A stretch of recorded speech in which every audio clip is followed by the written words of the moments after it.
Good morning. Happy Saturday. Hey, did I answer your question yesterday? Yes, you did. And I actually re-listened to the whole entire thing because as you said, I was trying to multitask. Yeah. So I was like, let me re-listen. So this morning I re-listened. But yes, you did. Okay. It's more of the feeling that I want. Yes. So I'm looking into how I want this particular part of my life to be, Mhm. figuring exactly how I want to feel in that. And then yes, then I'm gonna go, that's it. It's done.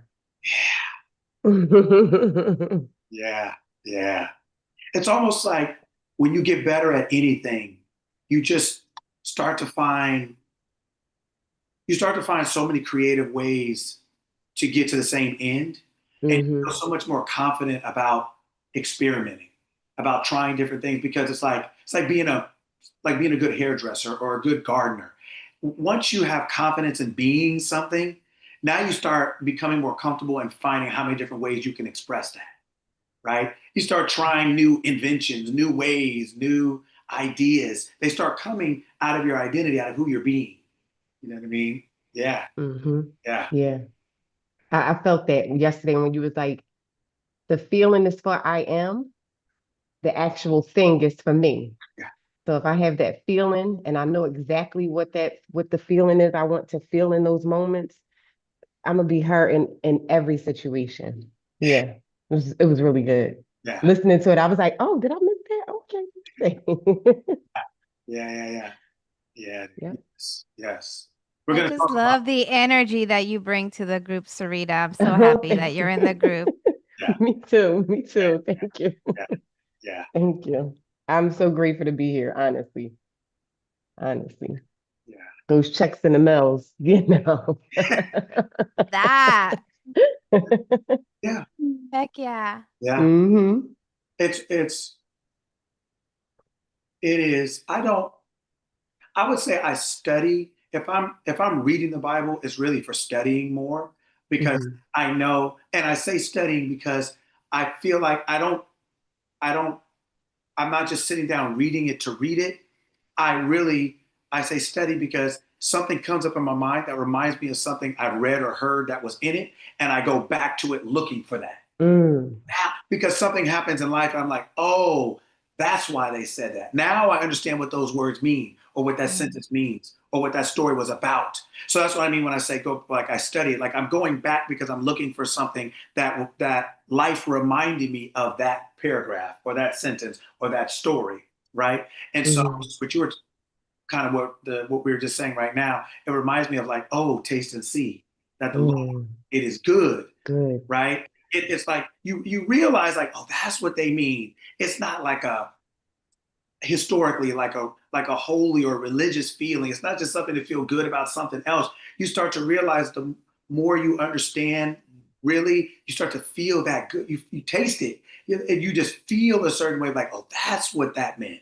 That's what they're Mhm. talking about, right? Yeah, yeah.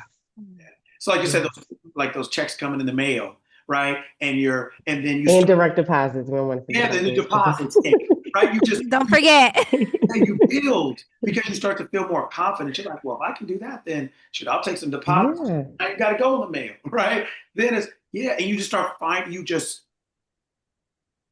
expand your Yeah. awareness of all of the options from that identity that you're possessing from being her. Yes. Yeah, yeah. Then you start to expand her because you're like, well, let me see what else she got. Let me see what else she can do. Yeah, that's awesome.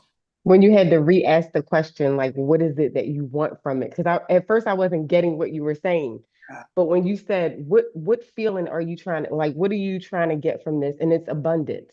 So it in that respect, it's like in that area, this is what I want.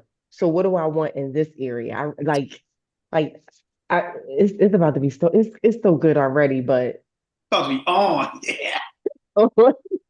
forget about it. Yes. Yes. Yes.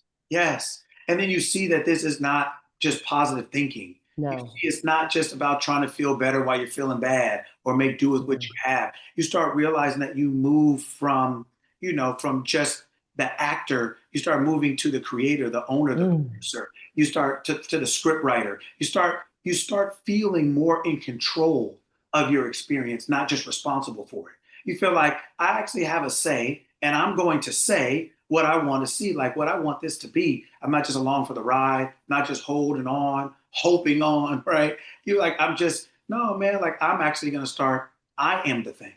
I'm abundance. Mm. I am the thing, right? That I am the thing that I want to feel. I am that thing. I am the outcome, right? And it's a Alchemy, I wonderful thing. like that. Hmm.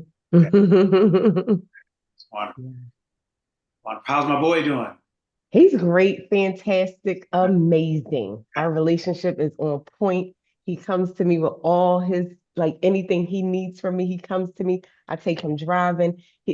Like his thoughts about his career is like he's there even before I was. Like he's where he needs to be right in this very exact moment. Love He that. is and my heart is warmed just thinking about it. Just thinking about it. Uh-huh. Yeah, yeah. Yeah. We're going to read a couple stories today, and we'll be able to. And again, what you said just brought me back to something that I read that we're going to read today, um, because these stories are you get to see the beginning, middle, and end of something, Mm. right? And so what you're talking about is the end of something that you didn't start off as, right? But look Yes. at how you changed it, right? And so these stories are really good example. We get to see ourselves in these things. We get, oh, Hmm. that's why. That's what I was doing. Oh, now I know how to change it. Now I know how to Hmm. choose it. Now I know I can. And you get to realize, like you said, then you start applying it in every area of your life. You start curating, like a museum. It's one building, but this room looks like this. This, but it's Hmm. still one building. It's not different owners, but you realize I want the experience over here to look like this. I want Hmm. this room to be the white room, to be the blue room. I want it to be the painting room. You know what I mean? The statue room. It's still one Yes. building, it's still one owner, but you get to, like you said, abundance over here. I want respect Hmm. over here. I want love over here. I want success over here. It's not different yous. It's different expression of you, of the one Hmm. you, so that you're totally congruent. You're not fractured, but you just realize that I'm one thing and I can express myself as night and day, as east Hmm. and west. But it's still the same day. It's still the same planet. You haven't left something. You're just turning in different ways to express yourself in each direction the way you want that to look and feel for you. So that's super cool. It's amazing because now I'm really getting the supermarket analogy that you did many moons ago. It's like if someone asked you like how your son is, why would you select anything but what you want? Like that's really like I'm a little slow to the party, but I'm here now. I'm here We've now. I'm we've all, only going to select what I want. That's yes, it.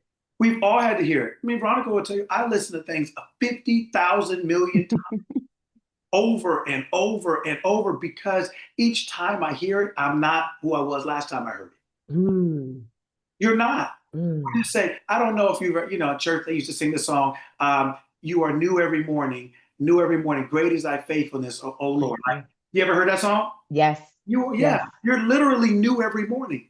You are, meaning, saying it this way, your physical body has never been here today. So Mm, let's just say mm. you had a job. Let's just say you had a job. Let's say you worked at the DMV. And every night at the DMV at 11 o'clock, they cleaned the whole place up, like CSI clean, right? Like I'm talking about like police clean. The next morning, so if you didn't go to work the next morning, would they find your fingerprints there? Yes. How if they cleaned it up? Oh, CSI? they cleaned it up. Yeah, no, no, they No. wouldn't. They cleaned it up. No. So then that means yesterday didn't count as it relates to today. They That's could true. they could not technically prove you ever worked there. If they didn't know you Mm, worked there, if they had no cameras, literally you would be just you and I would be the same. Whether you worked there for 15 years, if they cleaned it up CSI clean, they could yeah, never prove that you worked there. And if I never went, so you and I would still be the same in net effect. They couldn't prove that either one of us were there. Well, today is CSI clean. mm. You've never physically, that body, Sarita, that body has never been here today. Mm-hmm. So This is that means new. you are new. That means you Yeah. can physically have, because what do we always talk about? What is today? My day. That's right. It's my day because it's me. Hmm. Just like it's my purse, it's mine. It's no one else's. There's no we on this, right? There's no we. It's not our purse. It's my purse. It's not our day. It's my day. So My it's day. not, so then it's not us, it's me. So that means today is CSI clean. Today is me. And if I'm clean, today is clean. So whoever I'm being today is the day I'm going to get. Today is not based on yesterday. Ooh, Unless I ooh. return today as the same me. Mm. Right? And that's not, it's not, it is not inevitably possible. It is voluntarily possible. You have to show up the same way every day. Because today is brand new. If you don't go back to the DMV today, what does yesterday mean? Nothing. Nothing. So yesterday doesn't mean anything. It only means something as or if it relates to you. If who you are today, you refuse to relate to yesterday, today means nothing as it relates to yesterday. You can literally be a brand new person today if you are willing to detach yourself from yesterday. Mm. Because, right? I mean, well, just in a human term, if you could say, I went to work for 20 days in a row, but if you owned a restaurant, so Yes. workers, your laborers went to work 20 days in a row. So they tell you on the 21st day, well, I don't want to come today and still get paid because I did 20 days in a row. Right. See your face? Right? What's love got to do with it? What? Right? What does yesterday got to do with it? Nothing. Right? In your higher mind, yesterday has nothing to do with today. In your lower mind, you'll try to bring yesterday into today. But what happens is we drag yesterday into today thinking it's inevitable. Oh, well, I was Mm. broke yesterday, so I'm broke today. We start off a brand new day with yesterday's bondage. And it doesn't have to be that way. But since we're so used to doing it, we think that it's the way it is. No, it's just the way you got used to. So you just call it this way. You don't even think about it anymore. But it's not true. If they wiped all your fingerprints off, they could never prove you worked there. Now, you could have worked there for 20 years straight, never missed a day. The day you don't show up, right? The day your laborers don't show up, they don't get paid. Yeah, that's it. The day No you call, no stop, show. yeah, the day AWOL. you stop showing up for suffering is the day suffering stops. Mm. Stop showing up. Stop showing up with your suffering badge and suffering will stop. But everybody puts the badge on of suffering and be like, who you talking to? Yes. It says suffering. Thank you so much for holding on the line. That's Please not be me. informed to But then why did you put the badge on? Why'd you do all that work to pin that to your chest and then say that's not me? But happy Saturday, everyone. Buenos dias.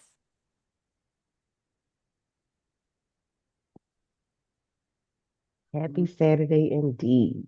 Yes. This is the day that I have made to rejoice and be glad in. And that's my full intention.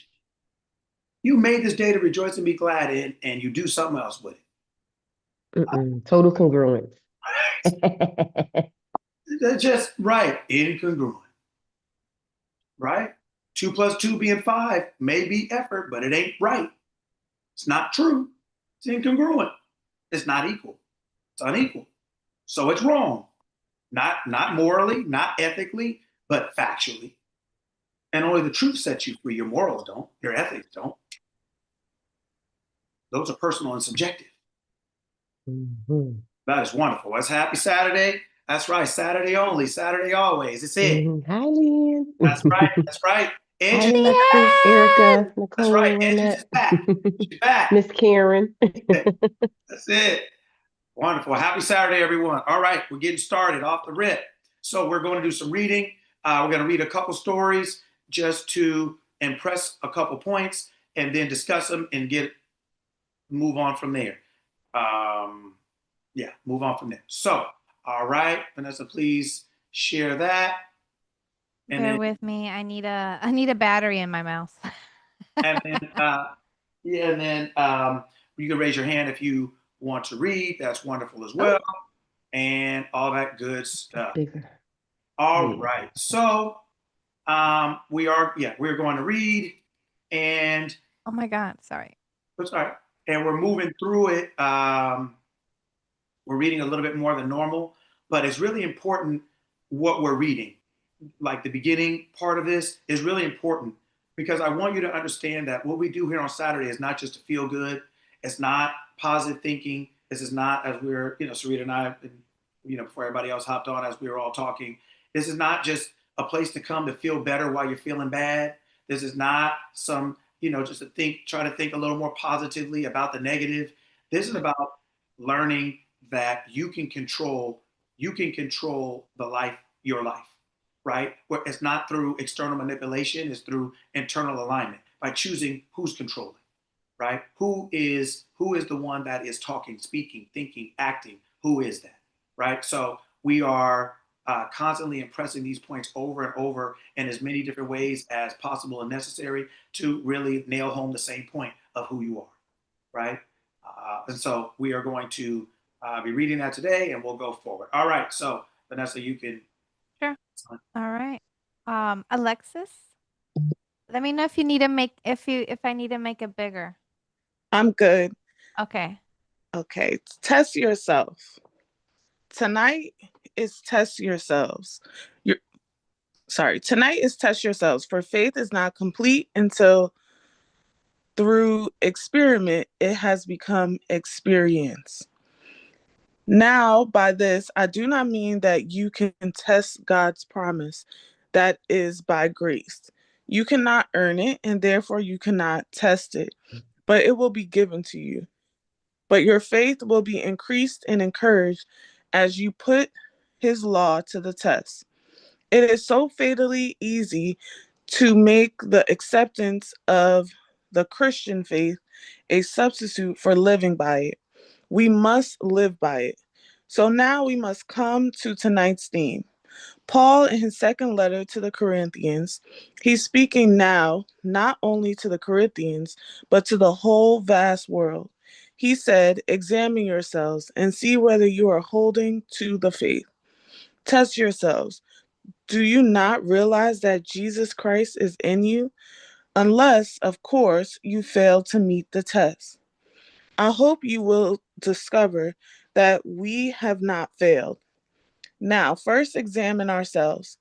How would tonight you and I examine ourselves? We cannot examine our faith concerning the promise. We can examine concerning all that is possible to us. Opening words in the earliest gospel of Mark.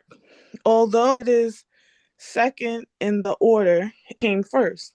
We find these words: the time is fulfilled and the kingdom of heaven is at hand. Repent and believe in the gospel. Perfect. Mark 1:15. Perfect. Who's next?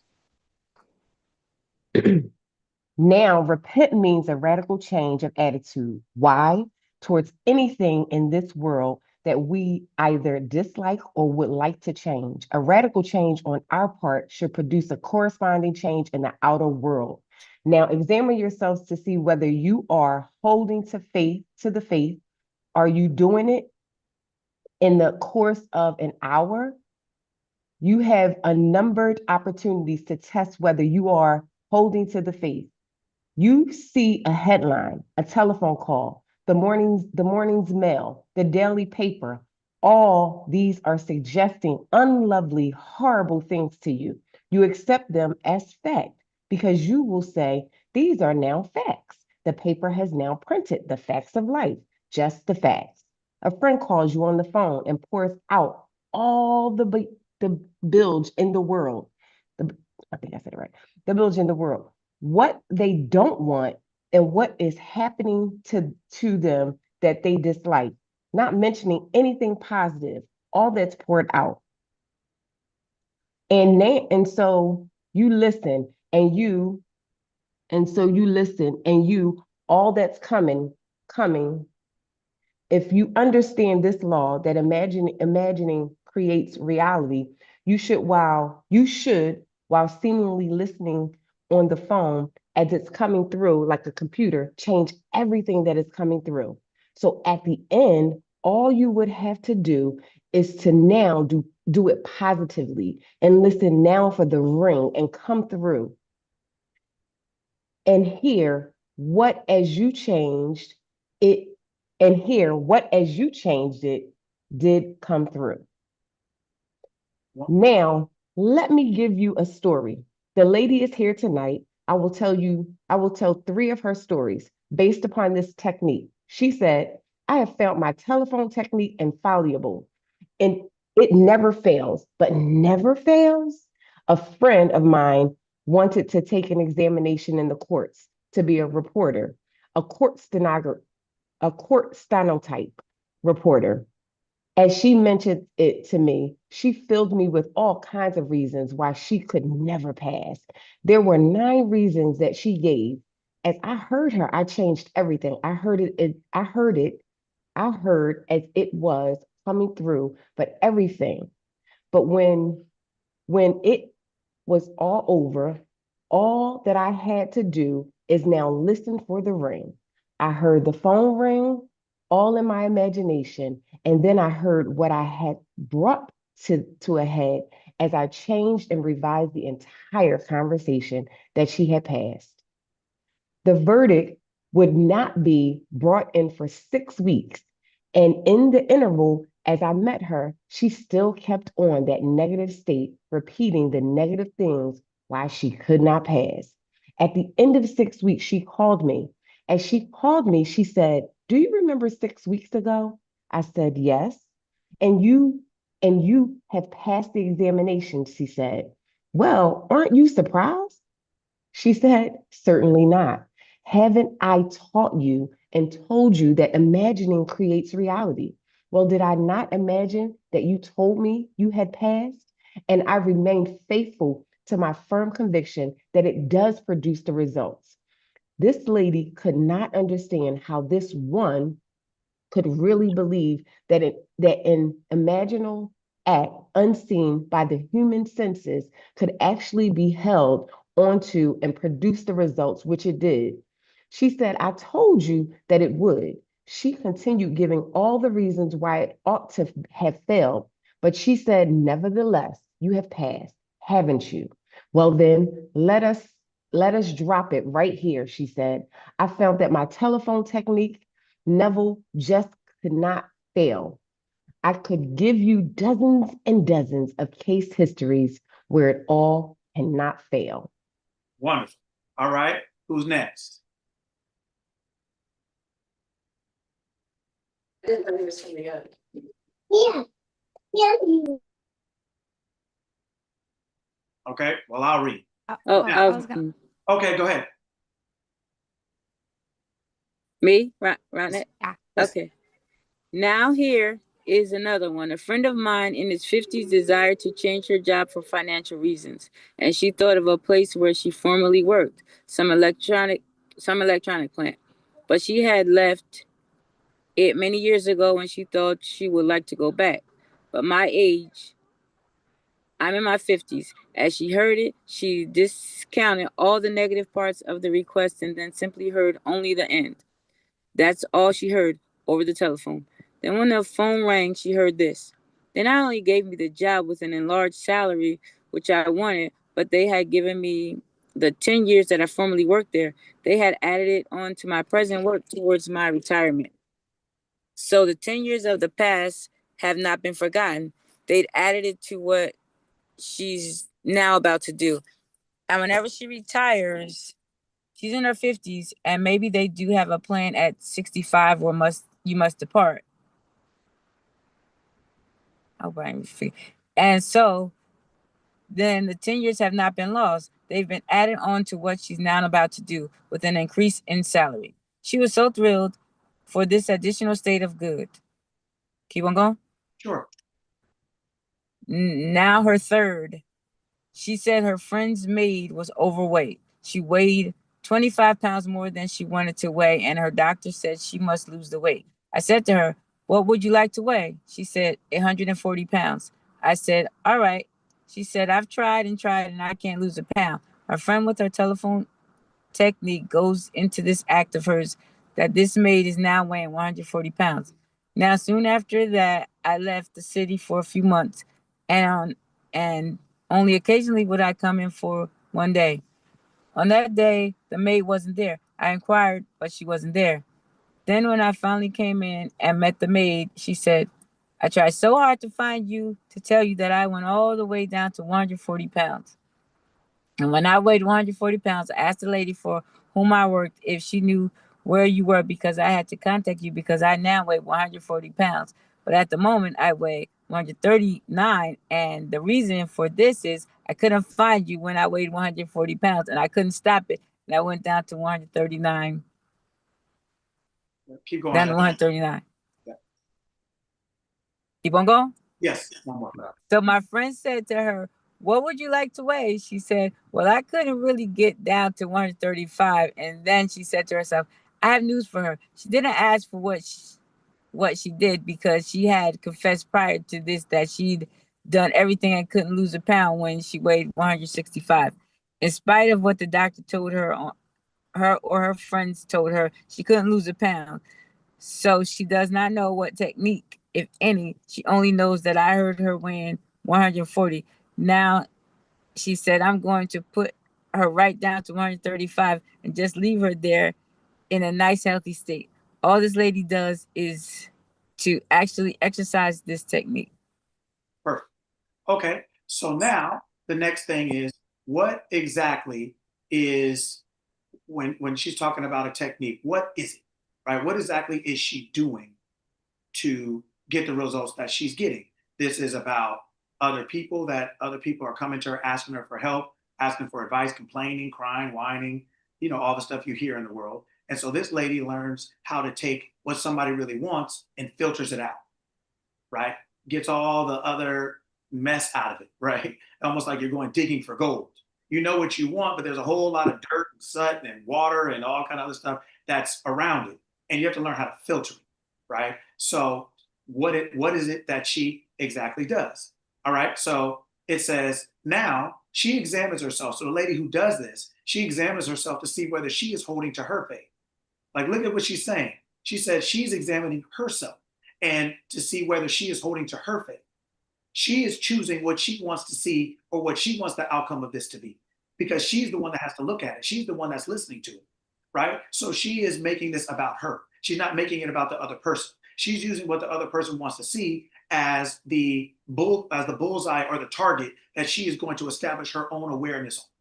This is what I'm using what somebody says to me to establish where I want to put my target and my bullseye, to what I'm going to tell myself. So she's examining herself to see whether she is holding to the faith. Well, what is her faith? Her faith is that imagining creates reality, that she firmly believes in God's promises, the promises of her awareness, whatever she's telling herself.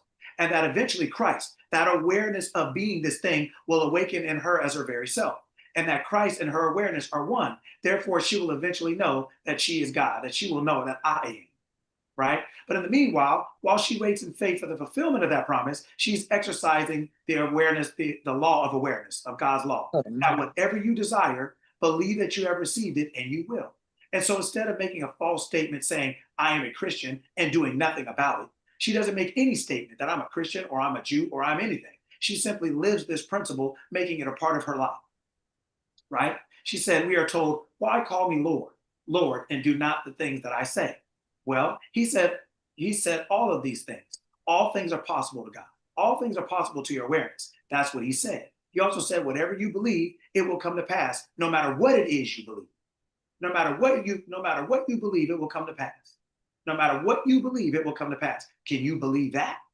Well, now, if that is really true, and I don't want all of these lovely things, unlovely things to happen in my world, then what am I going to do in the course of a day? Not actually putting it into practice. Why must I wait to the end of a day? Why not do as this lady does now, as the phone is ringing? If she doesn't actually hear it, she's revising it just as it's coming through. It's not what I wanted to hear, therefore it's not what I'm hearing, right? It's not what I want to hear, therefore it's not what I'm not going to tolerate that, right? It's not what I'm hearing, right? And she's not listening to that statement. She's simply listening. She's putting on that same wire what ought to come through. She's choosing what she wants to hear. She's filtering out the gold from the dirt and the rocks and the other stuff that's there. I only want gold. So I'm not going to keep the rocks and the dirt and everything else. I only want to hear this. So she's simply putting upon that same phone call what ought to come through. And at the end, she knows what she wants to hear and she's heard it. And this is what she does, right? So it says, are we not told all through the scriptures that those in the world who call themselves leaders, they're all called the blind guides? When the blind lead the blind, they both fall into a pit. And so who are these blind leaders? He tells us that the whole vast world who are giving as doctrine, as the law of God, the precepts of men, right? So they're passing off the precepts of men as laws of God. They're telling you that you can't eat this, or you can't wear that, or you can't do this. All of that belongs to the precepts of men. It hasn't a thing to do with God's law, with the awareness of who you are and who you're being. For in God's law, everything is in order. That food will not justify you and commend you to God. You are no worse off if you do eat and no better off if you do. That I know and am persuaded by the Lord Christ Jesus that there is nothing unclean in and of itself. But any man to whom it is unclean, to him it is unclean. To any mind, right, that something is unclean, to that mind is unclean, right? So, well, you start from there.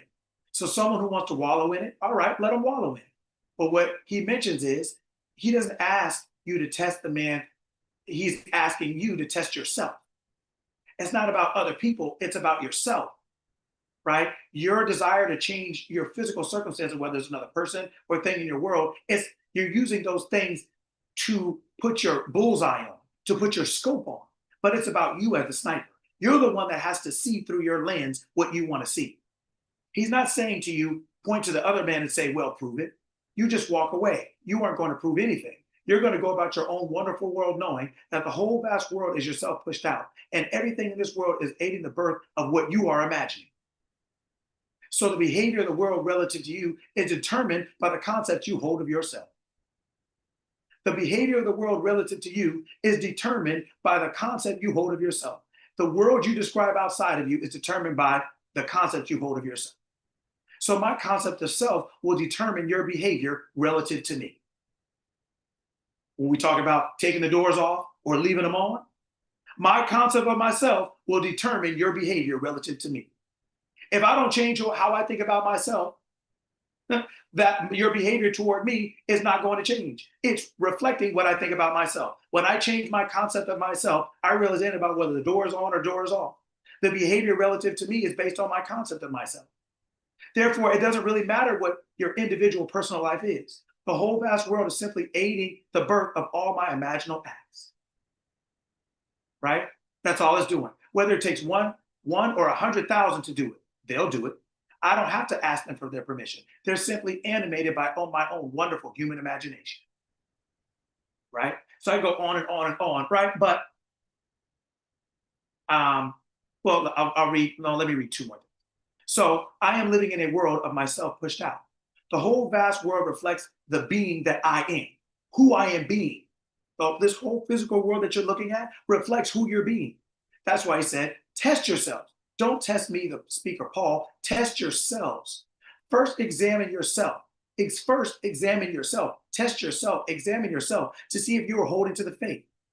If you are satisfied with that, now test yourself, right? Are you satisfied with what you're seeing? If you're not satisfied with what you're seeing, test yourself. Go to yourself and start like she did with the telephone technique, which is a technique, but it was a way of her filtering out what someone was saying compared to what she wanted to hear from that person. What did she want to see in that person, about that person, or with that person in her life? I want to see this. So I'm going to filter out everything you're saying and I'm going to remix it. I'm going to rework it into hearing what I want to hear, right? And so test yourself. Now he asks a question. Do you not realize that Jesus Christ is in you, right? That the power and the awareness, because what is Christ defined as in the New Testament? The power of God and the wisdom of God. So do you not realize that the power and wisdom of your awareness, right? The awareness that's in you has power and wisdom. Well, the average person, if you ask that question, doesn't. They don't know that. But now, is Jesus Christ in me as another, as someone that I think of in the second person and address him as Lord, as Christ? No. No. If Jesus Christ is in you, it's not another. It's not a second person. It's not something else, somewhere else, someone else. Paul goes behind it and makes this statement now, also in Corinthians, but now in the first letter to the Corinthians. Do you not realize that you are the temple of God? You're the temple of awareness, the temple of I am. And the spirit of I am, the spirit of awareness, the spirit of God dwells in you. Well, do you realize that you're actually the temple of God and that the spirit of God dwells in you? Can you answer in the affirmative? Well, if you answer in the affirmative, how are you going to address God now as another? How are you going to say you are something and God is something else? His name forever and forever is I am. And I am is self-described first person, what you would say and describe as yourself. He did not always reveal himself as I am.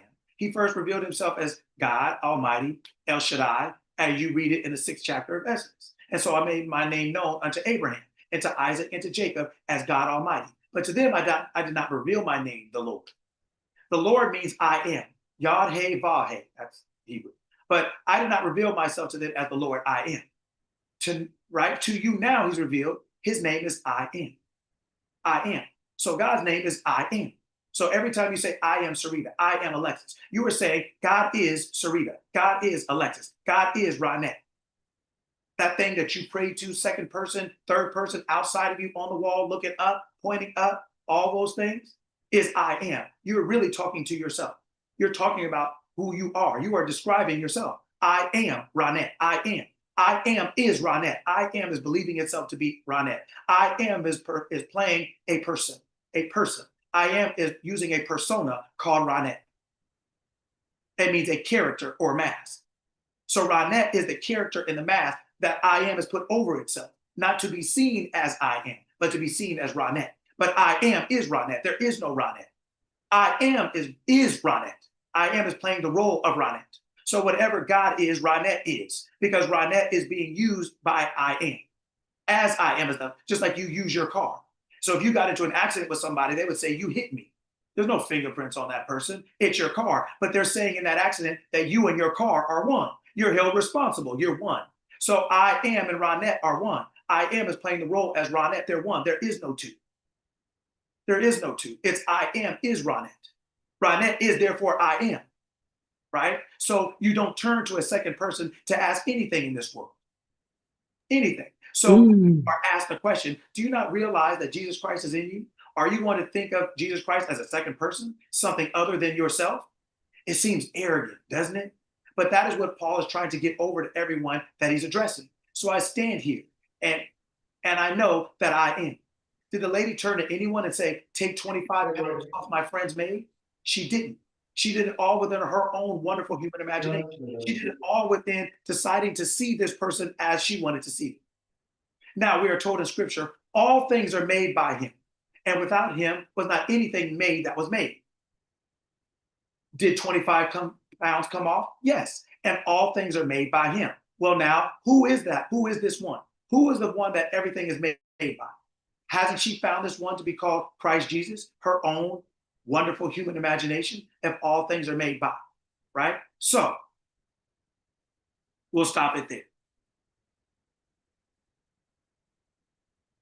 What is this telling me? It's a lot of reading, I understand. But I wanted to read it from the beginning because I wanted you to understand. I want you to understand something. Actually, well, hold on, one more thing. Will you go back to it, please? And go back to the beginning. Everything we read is great. But here's what I want you to understand why we read everything that we read and why we read everything, not just the stories, not just the words, but everything. Because what does it say? Test yourselves. Faith is not complete until through experiment, and through experiment, it has become experience. All of us, most of us have signed up for a religious relationship. We have a God we heard of, but not one we know. We don't really know this thing.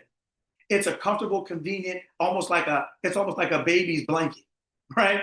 That you know that it gets used to, and it's got to hold on to it everywhere it goes. So you get ready to put it in the car and take it to daycare, and they're like, where's my blanket? And it throws a fit if you don't have it, right? Where is my pacifier, right? Where's the thing that you've given me to soothe myself? I can't go anywhere without it. right? It's not me, but it's mine. And I feel like I can't go anywhere without it. Because without it, I don't feel like myself. Right? And what does it say? Faith is not complete. What does it say? Without faith, it's impossible to please him. According to your faith, be it unto you. But you don't have a faith if you don't experiment with it. Because you don't have the experience of it. All you have is the theory. All you have is the word. All you have is the awareness of this thing that theoretically, supposedly exists, but you don't have a relationship with it. You can't earn it, right? Your faith will be increased and encouraged as you put it to the test, as you apply it. It is so fatally easy to make the acceptance of the Christian faith a substitute for living by it. Oh, I believe in God, but girl, I can't make it. Oh, I believe in God, girl, I can't afford it. I believe in God, bro, I can't find a job. But you call yourself a Christian, or you call yourself anything. But you have settled for the title instead of for the actual thing. Instead of for the actual, it's like being called a homeowner with no home. All right? Sarita, Sarita's like, I'm a homeowner. Really? Let's go to your house. Oh, well, I'm about to go back to, I don't really, then why would you call yourself something that you don't have? We've settled, it's so fatally easy to make the acceptance of the Christian faith a substitute for living by it. Oh, I praise the Lord. God is good all the time, every day, but I can't afford it. Well, where did God go? But I'm sick. Where did God go? Why, then what's okay? Well, then what is the benefit of you being in this relationship? You can't afford nothing. You don't ever feel well. You can't find a job. Your kids hate you. Your spouse hates you. You're sick all the time. What is the benefit of this thing that you have, of this relationship? It's like paying for a gym membership you haven't been in 3 years. We have all kinds of subscriptions that we're getting no benefit from. We have all kinds of beliefs that we get no benefit from. You must live by it. Right? He's saying, examine yourselves and see whether you're holding to this faith, whether you actually have a real relationship or not. Test yourself. Do you realize that Christ is in you for real? Do you realize that the power and wisdom of the I am you are is in you? If you have all the power and all the know-how, how can you go without? How can you be without anything? What does it say? No good thing is withheld from those who walk uprightly. To walk, you must be conscious. So when you're walking uprightly, that means you're thinking properly. No good thing is withheld from anyone who thinks properly, who knows who and what they are. Right? But to repent means a radical change of mind towards anything in this world that we either dislike or would like to change.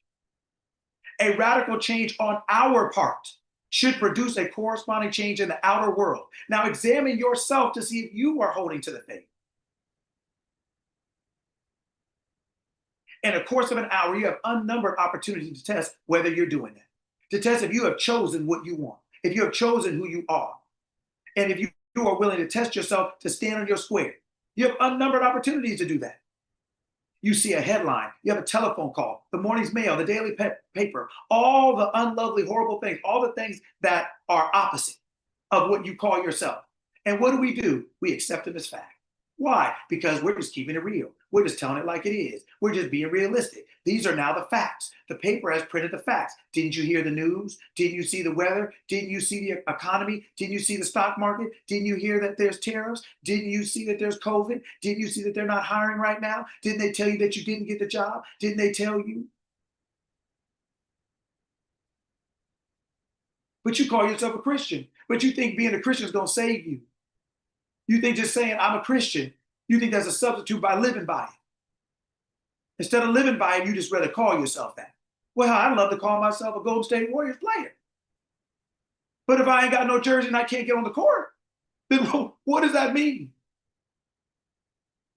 If you can't play on the team, you're not on the team.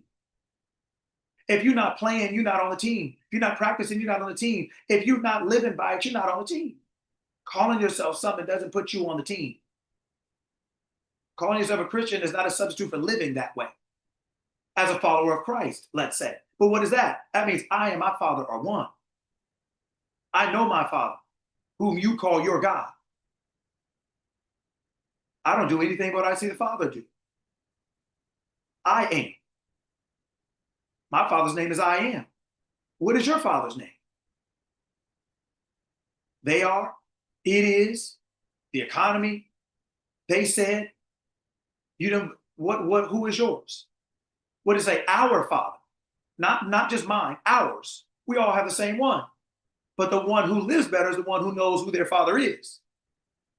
Your awareness. We all got the same one. There's only one God, in all, above all, and through all. But we all have our own bespoke one. We have our own customized God based on who we believe ourselves to be.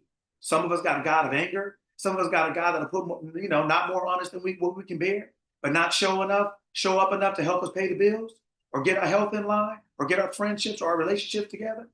But that's our God. Some of us got a God that will supply all our needs according to your riches and glory. It's only one.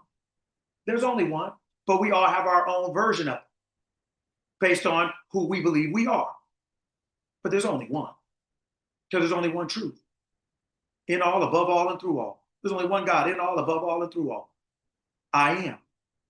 That's who we all are, just believing ourselves to be the name of our physical persona is. Leanne is just a role. That's all it is. It's a role that I am is playing. Just a role. It's like when you see Denzel in the movie. When you see him in the movie, he's playing a role. He's not playing himself. I am is playing a role called Leanne, called Monique, called Nicole, called Erica. It's just a role. It's a persona. It's a character or a mask. That's it. So that is why we read all of the stuff we read, not just the stories. Because I want us to understand first something, that you are involved whether you know it or not, or like it or not. You are I am, whether you know it or not, or like it or not. I'm here to just introduce you to that fact, to let you know that you're playing whether you know it or not, or like it or not. The clock is ticking whether you are aware or not. You are everything we talk about on here every week. You are that, whether you know it or not, or like it or not. But the more you wake up to it, the more the more in control of it you'll be. You're driving your car, even if you're asleep at the wheel. You will be held responsible because you're behind the wheel. So whatever state you're in behind that wheel is on you. But you will be held accountable simply because you're behind the wheel.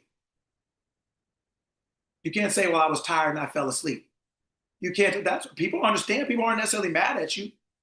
But the law is no respecter of persons. You still will be held responsible because you're behind the wheel. You are the creator of your reality. You are behind the wheel. Just understand that whether you're awake doing it, asleep doing it, whether you're texting and driving, whether you're conversing and driving, whether you're listening to the radio and driving, whether you're but you are behind the wheel, you are responsible. So I want us to understand that, first of all. And second, are you living by what we're talking about? Or are you just glad that you come here? Are you living by the word that you hear when you go to any religious thing that you may be involved with? Are you living by those words? Or are you just telling everybody you win? Is that book that religious doctrine is governed by? Are those words that you know, understand, and apply? Or are they just words that you hear and go home and forget? Or are they things that you memorize, but you aren't really living by? So these are things. Test yourself. Like, you need to look in the mirror, but the mirror is inside. You need to look at yourself, not in judgment, criticism, or condemnation, but in objective observation. Like, who am I really? If you have some property, right? They have a thing called an assessor, right? They don't judge your house, but they assess it. They're not saying you should be here, you should not, you should buy here or not, or you shouldn't, why did you do this? But they're looking at your value, the value of this thing you own, right? That thing, and in relation to how it's taken care of, what it looks like, and then the environment that's in, the neighborhood that it's in. All of that places a monetary value on it. It's an assessment. It's not a judgment. It's not a criticism. It's not a condemnation. It's just objectively, this is what this is worth based on what it is, where it is. You have to start objectively looking at yourself. and saying, okay, let's tell the truth here to yourself. This is not about anyone else or for anyone. This is about you, right? And looking in the mirror means looking inside. You kept hearing her say, you know what? Let me examine myself. Am I holding to the faith? Am I choosing who I am? And am I standing on my square with that? Am I internally aligning? Am I doing the work internally? Am I internally choosing who I am, knowing who I am? Or am I trying to externally manipulate the world? It's not what you know, it's who you know. Well, you need to make sure you're doing this and that and this and that. You're externally trying to manipulate the world instead of internally aligning. This is not about effort, but effort is all you have with no identity. Effort is all you got left. So, right, when you don't know who you are, so when you have kids, right, or young people and you see them playing basketball at the YMCA, all they got is effort. Skill is nowhere in that building. We've all seen it, right? It is controlled chaos and borderline death. Right? They're running into each other, the ball, nothing. The game doesn't even look like anything you would call basketball. It's basketball in name only, right? It's soccer in name only, football in name only. Now everybody's sweating, people are bleeding.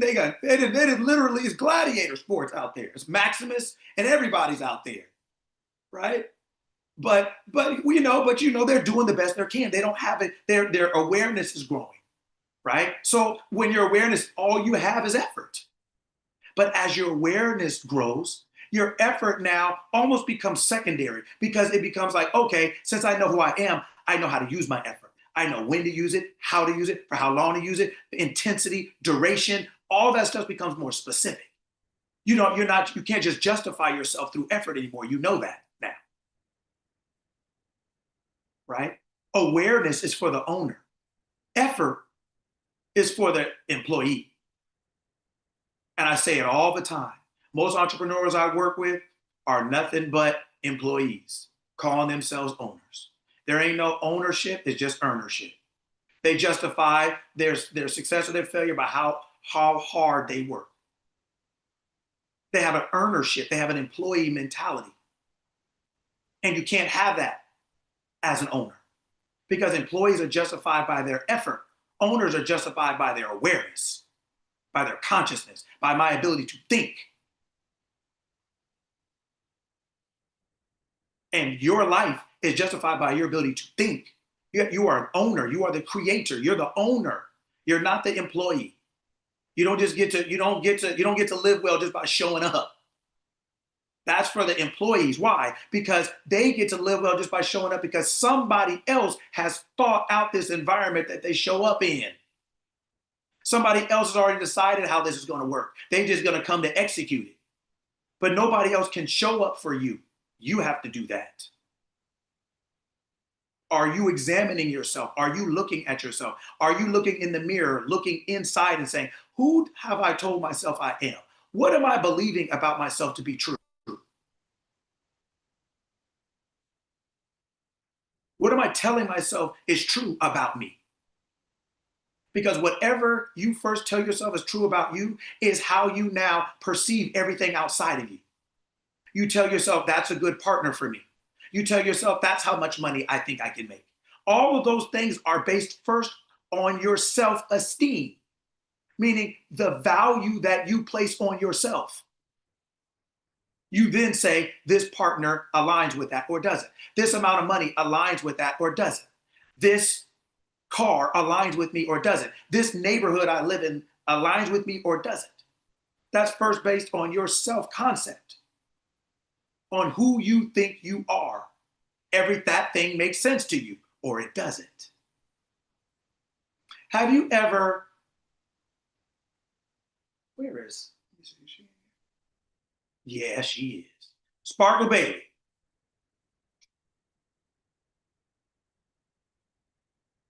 That is hilarious. Good morning. That's right. Come on out, Mitches. That I'm is here. hilarious. All right. So, have you ever been, like hanging out with one of your friends? Anytime, you just in your life, like elementary, middle, high school, adulthood. Have you ever been hanging out with one of your friends and saw something that you laughed at that you thought was funny, but that person with you didn't think it was funny? Absolutely. They hated on it, but they just didn't find it as funny as you did. Has that ever happened to you? Absolutely. Okay. So then, what does that tell you about the thing that you laughed at? You laughed, your friend didn't. So what does that tell you about that thing what does it tell you about that thing? That I find it funny, they don't. We're two different people. So then what does it tell you about that thing? It's contingent upon a person. It's not for everybody. You're breaking up. Everything is not for everybody. So then, It's contingent upon the person. Okay, so it's based upon the person. So you're telling me then that the things in life are neutral, but they're seen, how we describe it is based first and foremost on who we are. Absolutely. Absolutely.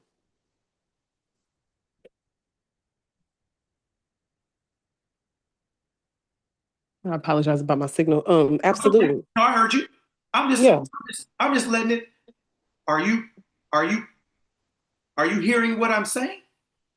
If things are contingent upon, if you're saying things are contingent upon people, like people are not. What? Say it one more time, Coach. I'm saying to you that you and your friend are walking down the street. You see something. You both see something. You laugh. She or he does not. So then, that thing, first and foremost, that thing then is what? What is that thing?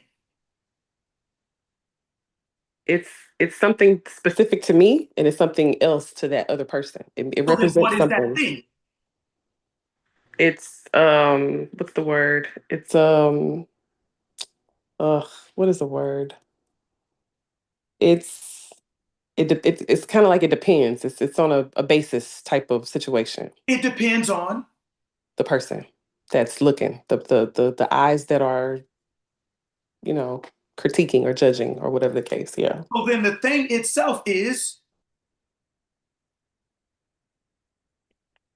when coach does things like this, we're supposed to come through as a community. We're supposed to come through together as a community. oh no, and there ain't no we on the stand.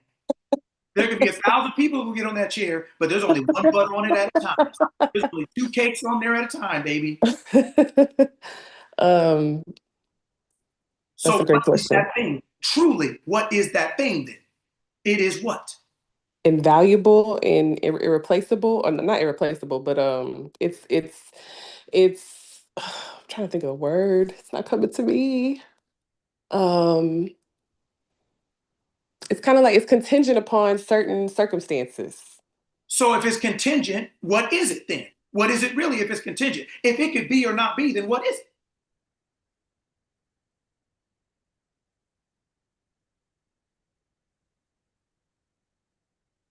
All right, family, what is it? Objective. That's the word I was trying to think of. Objective. It's neutral. Gotcha. Thank you, Monique. Okay. Shout out to Alexis. Okay. Shout out to Alexis. Okay. So then,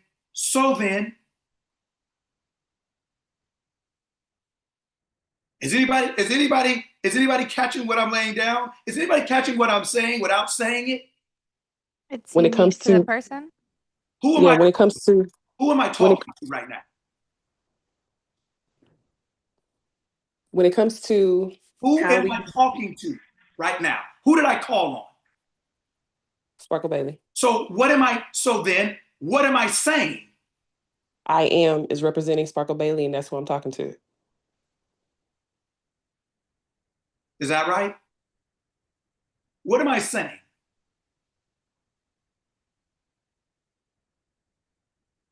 Yeah, what you're saying applies to everybody. I'm talking to you. So here's what I'm saying. Thing could be anything, right? And the thing we laugh at or don't laugh at is neutral. So we laugh at it based from the perspective of where I'm coming from, who I am, or who I am not. So if I am this, it's funny. If I'm not that, it's not. The thing itself is neutral. It can't be funny and not funny. So it's neutral. It's only funny or not funny depending on who I am or who I'm being. Is that correct? Anything. Anything. So the thing I'm describing is not really the thing. The thing I'm describing is really myself, who I'm being, because that's how I'm seeing this thing. That is from where I'm seeing this thing from. That's my place I'm seeing it from. That's how I'm looking at it as. It's from where I stand. So am I standing as the person who is or as the person who isn't? As the person who has, as the person who hasn't? As the person who's healthy or as the person who's not? I'm describing it from where I stand. It isn't anything. It isn't anything. It's neutral. It's neutral. Everything is neutral. You're describing it not as it is, you're describing it as you see it. And you're describing it as you see it because you're describing it as you are. You are the seer.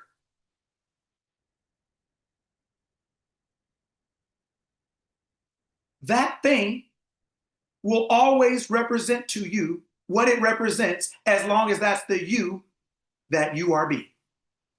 Okay, coach. So like what I put in the chat, sensitivities, awarenesses, calluses, all of that depends on who I'm, the version of myself that I'm being.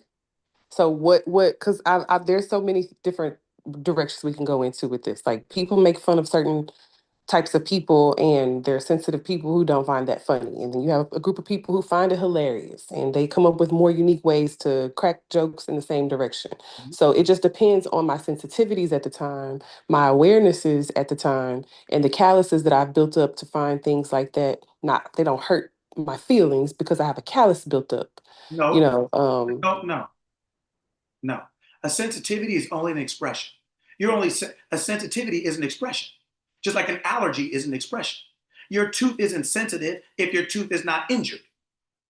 It's not sensitive to heat or cold.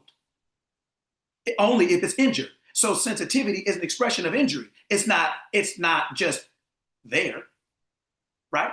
So then sensitivity in personality is an expression of the personality. The personality always comes before the sensitivity. The sensitivity is an expression of a personality. One. Number two,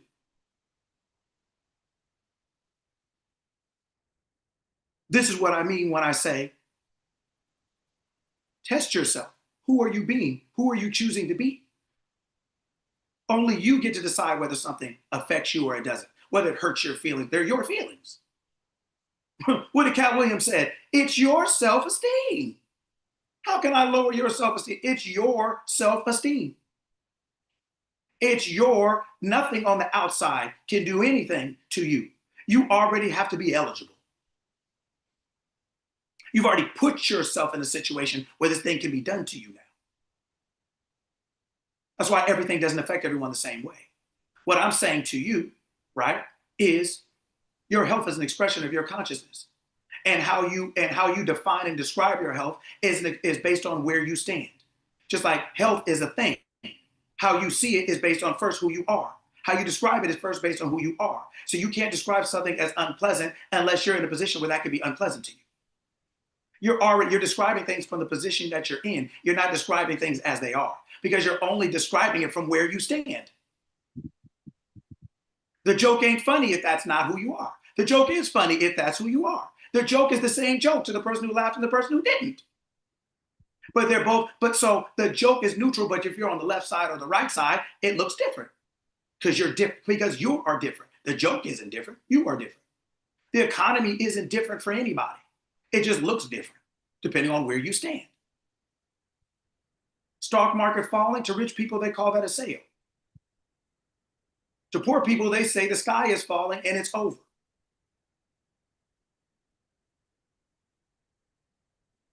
They say it's over. Everything is neutral.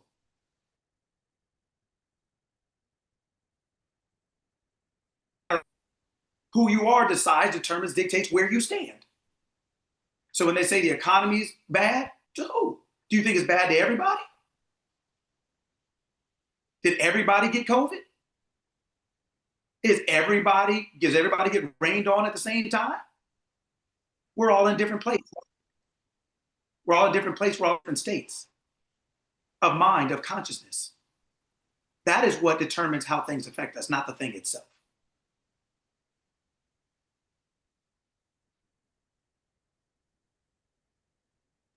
Oh, you're freezing. Can you hear us? Not the thing itself. So we're talking about these things because first and foremost, if you want, this is all of us, your external world is nothing but a reflection of your internal awareness, who you believe yourself to be. That is what you create with, meaning that is what that's the physical experiences you have, and that's also how you perceive and describe things. So when something happens to you, quote unquote, you describe it and define it, you perceive it from who you are. The thing doesn't make you do that. You describe it from who you already are.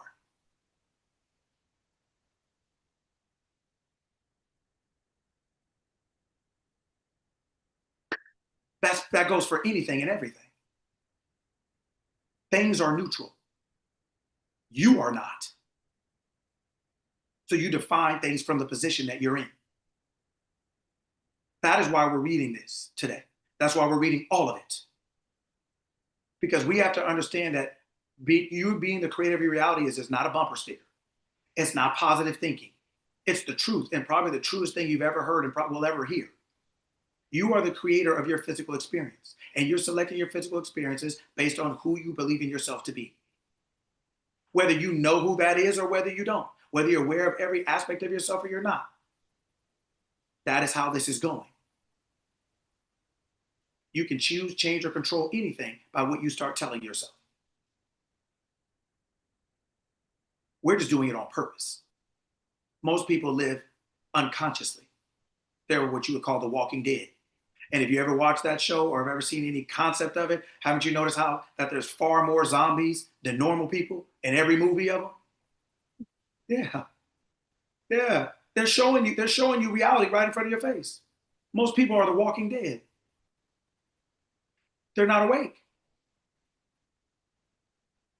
And there's far more of them than those that are awake. But since there's so far more of them, they'll call positive thinking crazy. They'll call you crazy because there's so few of you. But they're a zombie. They look crazy as hell. But there's so many of them, they don't think they do. Because everybody looks crazy. So they think normal thinking, which is really generally negative thinking. They think that's true. They think that's healthy. Oh, it's just the way it is. They think that's healthy. Oh, well, these old jobs. They think that's healthy. Oh, well, it's flu season. They think that's healthy. Oh, well, I can't get a raise. My boss told me no, so I guess I got to just, they think that's healthy. But then they'll come right back and get on the call and be like, you're the creator of your reality on Saturday. Tuesday, your boss tells you you can't have a raise, and you just drop it and say, oh, well, I guess it's too late. You're not the creator of your reality, your boss is. You're not the creator of your reality, COVID is. The economy is. The recession is. Depression is. The Strait of Hormuz is. Iran is. Tariffs are. Politics are. The weather is. Everything is. But you. That is why we often are unaccountable. Because we can't feel responsible. So then we don't feel responsible because we don't feel like we have any ability to control this experience we're in. And after a while, we just give up and be like, I don't hold me accountable for something I can't control. How many times do you hear people say, well, I can't control that? Well, I just can't help that. I can't help myself. But you're in control of your reality. That's like you driving a car saying, I can't control it. Who wants to be in a car with that person? But then nobody want to be in a relationship with you. You just out of control. You just out of control. Right? You can't say, I'm a good driver, but I can't control my car. You can't say I'm thinking well, but I can't control my emotions. I can't control my thoughts. I can't control my feelings. This is just who I am. This is just how it is. Okay. That's why your life looks like a big accident. You can run into everybody, run into everything.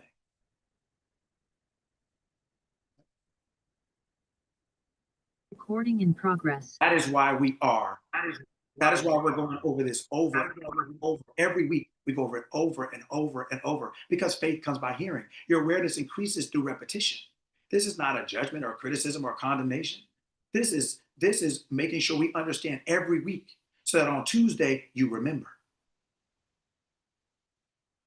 I said it this morning. I said it this morning in a call in the youth circle. I sent a message to everyone. I woke up this morning. It was 3:30. Usually by that time during the week, I'm at the gym. So I woke up this morning and I said, oh shoot, I'm late, right? And my first thought in my mind, I didn't open my mouth, but the first thought shot in my mind was, I'm late. And then the next thought that shot in my mind is, rich people don't rush. My mom used to tell me that all the time when I was young. And so the next thought that shot was, rich people don't rush. So the first thought was, I'm late. The second thought that came right behind that was, rich people don't rush. So it was like that second thought put out the first thought. It extinguished the first thought. But then the third thought came was, it's Saturday. So that my schedule changes on Saturday. So then I went to the gym, but I laid down for another hour. So I went to the gym at 4:45 instead of 3:15 because my Saturday is different than my Monday through Friday, right? But my point was that my brain first said, I'm late. But then my awareness, which I condition constantly, like I rant and rave to you, I'm constantly talking to myself, not in affirmations or like as in fear, but I am conditioning myself, almost like a samurai is always doing this with their sword, or like a fisherman's always doing this with their sword, or a mechanic's always tinkering with cars, not out of fear, but just because they love it. It's who they are, it's who they're being. They love that thing. They just like to hear the way it sounds. They like looking at their knife, but they like turning the way they like the way the wrench sounds when it's cranking. It's just, you like the way this thing is. You like that, right? So I like talking to myself. So when the first thought of my mind said, oh, I'm late, then my mind that's been trained extinguished that thought with, rich people don't rush. So then once I put that out, it allowed me to get to the truth, which was, it's not Friday, it's Saturday. I don't have to be there at that time because my schedule changes. So then I went to the gym in peace instead of pieces. Like my mom used to always say, you can either be in peace or in pieces. But my point is that by training my mind, right, on how I show up in the world, then that conditioning showed up. When one thing said this, then that conditioned mind said, no, we don't do it like that. This is how we do things. Then once that happened, then I had enough peace in my mind to realize Saturday, it was actually Saturday. So I went to the gym in peace. I didn't rush. I didn't fly off the handle, but if I would have rushed, I would have eventually realized it was Saturday, but then I would have felt crazy the whole time. I would have felt like I was behind the whole time. I'd have been rushing. Then I would have got there and been like, it didn't have to be that way. There's so many things in life that don't have to be the way they are, but we haven't conditioned our mind to victory only, victory always, to favor only, favor always, right? To I am only, I am always. I am before all and above all, right? To success only, success always. You condition your mind with that. And you'll see that when something comes up that looks contrary, your conditioning will rise up to address it and be like, nah, this is how it is. Nah, the checks are always in the mail. Nah, deposit hit my account, period. Nah, this is the way it is. No, my brain works for me. I don't work for my brain. My brain works for me. I am the mind, and my brain is my employee. I'm not its employee. Not going to have me, I'm not the dog, not going to be walking me down the street. Period. Scraping my knees up, my elbows up, got me running through traffic. No, my brain works for me. It's not going to get me up, rushing me around. No. But as soon as something comes up, I had enough in me because of who I conditioned myself to be to address it. And when I could address it, I was able to see the peace part. I was able to say, oh, but that thing was always there, but I would have never got to it if I would have just reacted. And my whole point to you is when you condition your awareness of something, it doesn't only create your reality, meaning the experiences that you have, it's also how you deal with the things that come up. It's how you see the things from where you stand. And I stand as rich and relaxed. I'm not ripping and running nowhere like that. No, because then I would have missed out on the peace that was available. I would have never saw it. And then I would think it didn't exist. Then I would think it's impossible. Then I would, no, it's always there. You just can't see it from that state of mind that you occupy. But you're always there. Right? That's what I want us to understand. That it's always there. It's always there for you. Your desires are always there. You're not waiting on them, they're waiting on you to know who you are and act like it. Right? And I train my brain constantly with my mind. I onboard my brain every day like an employee, like an employer talking to an employee. No, this is what you're going to wear. This is what time you're going to get to work. This is how you clock in and clock out. This is your lunch hours. These are the days you're coming in this week. I'm not going to let the employee start here and tell me what they're going to do. I'm not going to let my brain tell me how this is going to go. You don't know enough. You didn't start this business. You just got here. No, I'm in control. And this is how we're going to rock and roll. Some days the brain is right on target. Some days it starts wandering. Oh, man, come on back. Where you been? Come on, man. Come on. No. Got me running to the gym speeding down the street because I'm late. It's Saturday.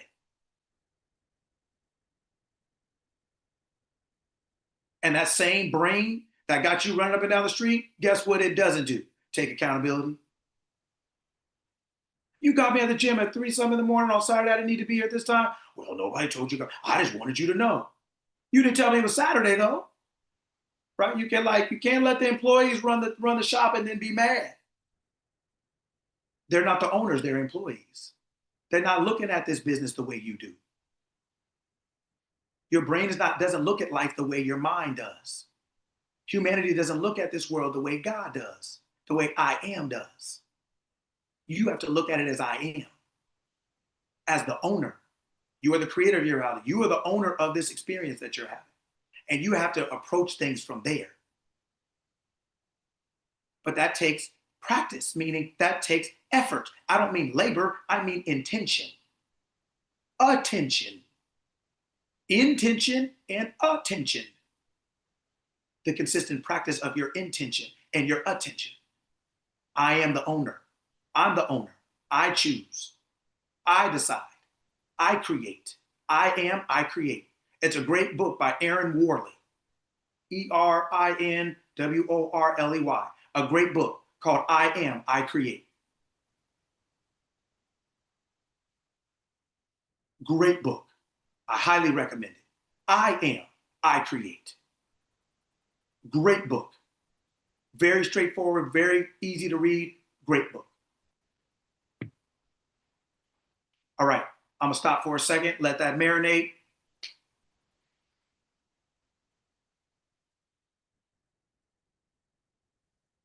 What do we have to say?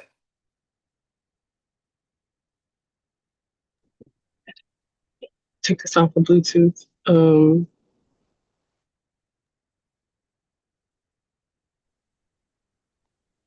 Hopefully it's not on my car. Okay, Coach, this conversation is, hear me out before you start thinking and judge. Just hear me out. This conversation is overdue. I'm grateful. I'm ready. I'm grateful. My mindset is in a space of accountability where accountability is realistic. I see the actual trajectory of how to show up for myself, how to spend that time with myself to process how I'm running this entire show. That like when I hear the word healing today, I don't think about healing the way I used to. I thought healing was this long-winded process where, it's just drawn out and it's time consuming and it involves all these ups and downs, these hills and valleys, and it doesn't involve any of that. Healing is awareness. It's literally awareness. I'm deciding to be aware now. And that comes with ultimate extreme accountability. That comes with you spending time with yourself because other people around you are not going to move at the same level you're moving at. They're not going to become aware the same way you're becoming aware. They may not have the same ambitions you have as far as the journey that you're on because it's your journey. And so all of that comes with spending time with the elite version of yourself, the God in yourself. It comes with unlearning a bunch of foolishness that was taught to us. People thought that they were helping and they were doing a good thing, but they were teaching us foolishness and we believed it. And unlearning all of that and having to sit up straight and realize I thought I knew what I was talking about, but I did not know what I was talking about. Now it's clear because the pathway is just like, it's easy here. Nothing should be complicated unless I'm just choosing complication. Nothing, logic is not complicated. And I'm just, every single day, I have just been on my sit up straight, positive. Well, everything you said, I was just like, yes, people look at you crazy when you're positive all the time. I don't know what that's about, but things are starting to make more sense because I'm thinking more like a God than a human. I'm not trying to relate in human form as much as God form because of the accountability that comes with tapping into the God nature of my mind. This is a beautiful way to live. This is a beautiful way to encourage lasting on this earth. This is a game changer on so many levels. This week has just been eye opening. And what you're saying today is just kind of resonating even more with my eyes just becoming even more open to just seeing the excellence. I'm playing a role of Sparkle Baby.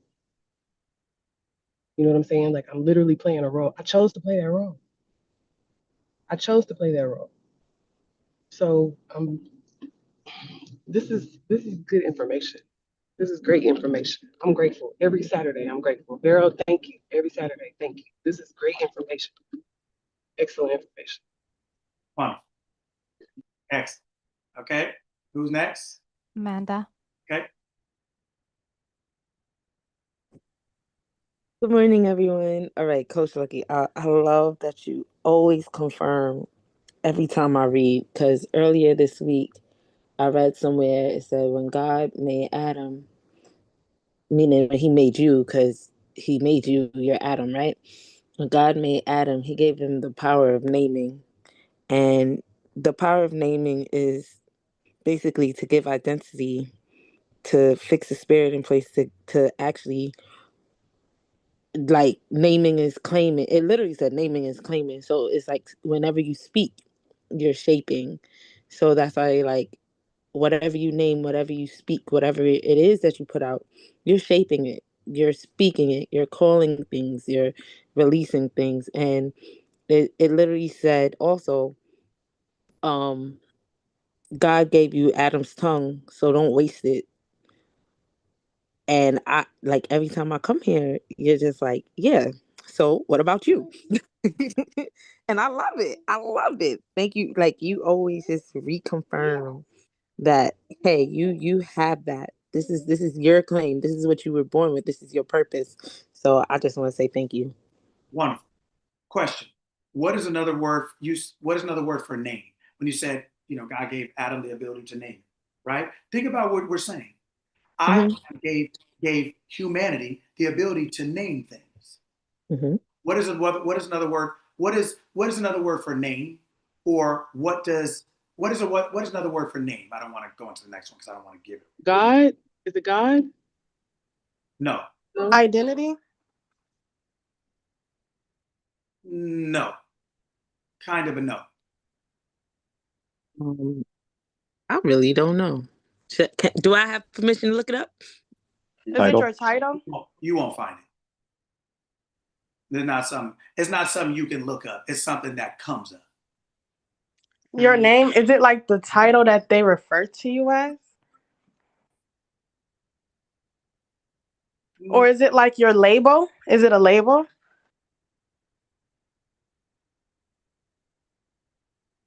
All right. Who knows? He's like, authority? Nope. Is it creation? Nope. Is it your belief? What you believe? Okay, so then why do we say in Jesus' name? Call upon ourselves. We call in ourselves. We are us. What is name? What is name? You. Persona. Nature. Representation. Nature. Oh, nature. Everything after its nature. So when Adam named all the animals, when God gave Adam the ability to name all the animals, he's naming them according to their nature. The name represents the nature of that thing. So that's why it'll say like stubborn as a mule, right? Or wily as a fox, or they're using those things to describe the nature of that thing. So in the nature of Jesus, whatever you ask in my Father, whatever you ask in my name, that my Father will do.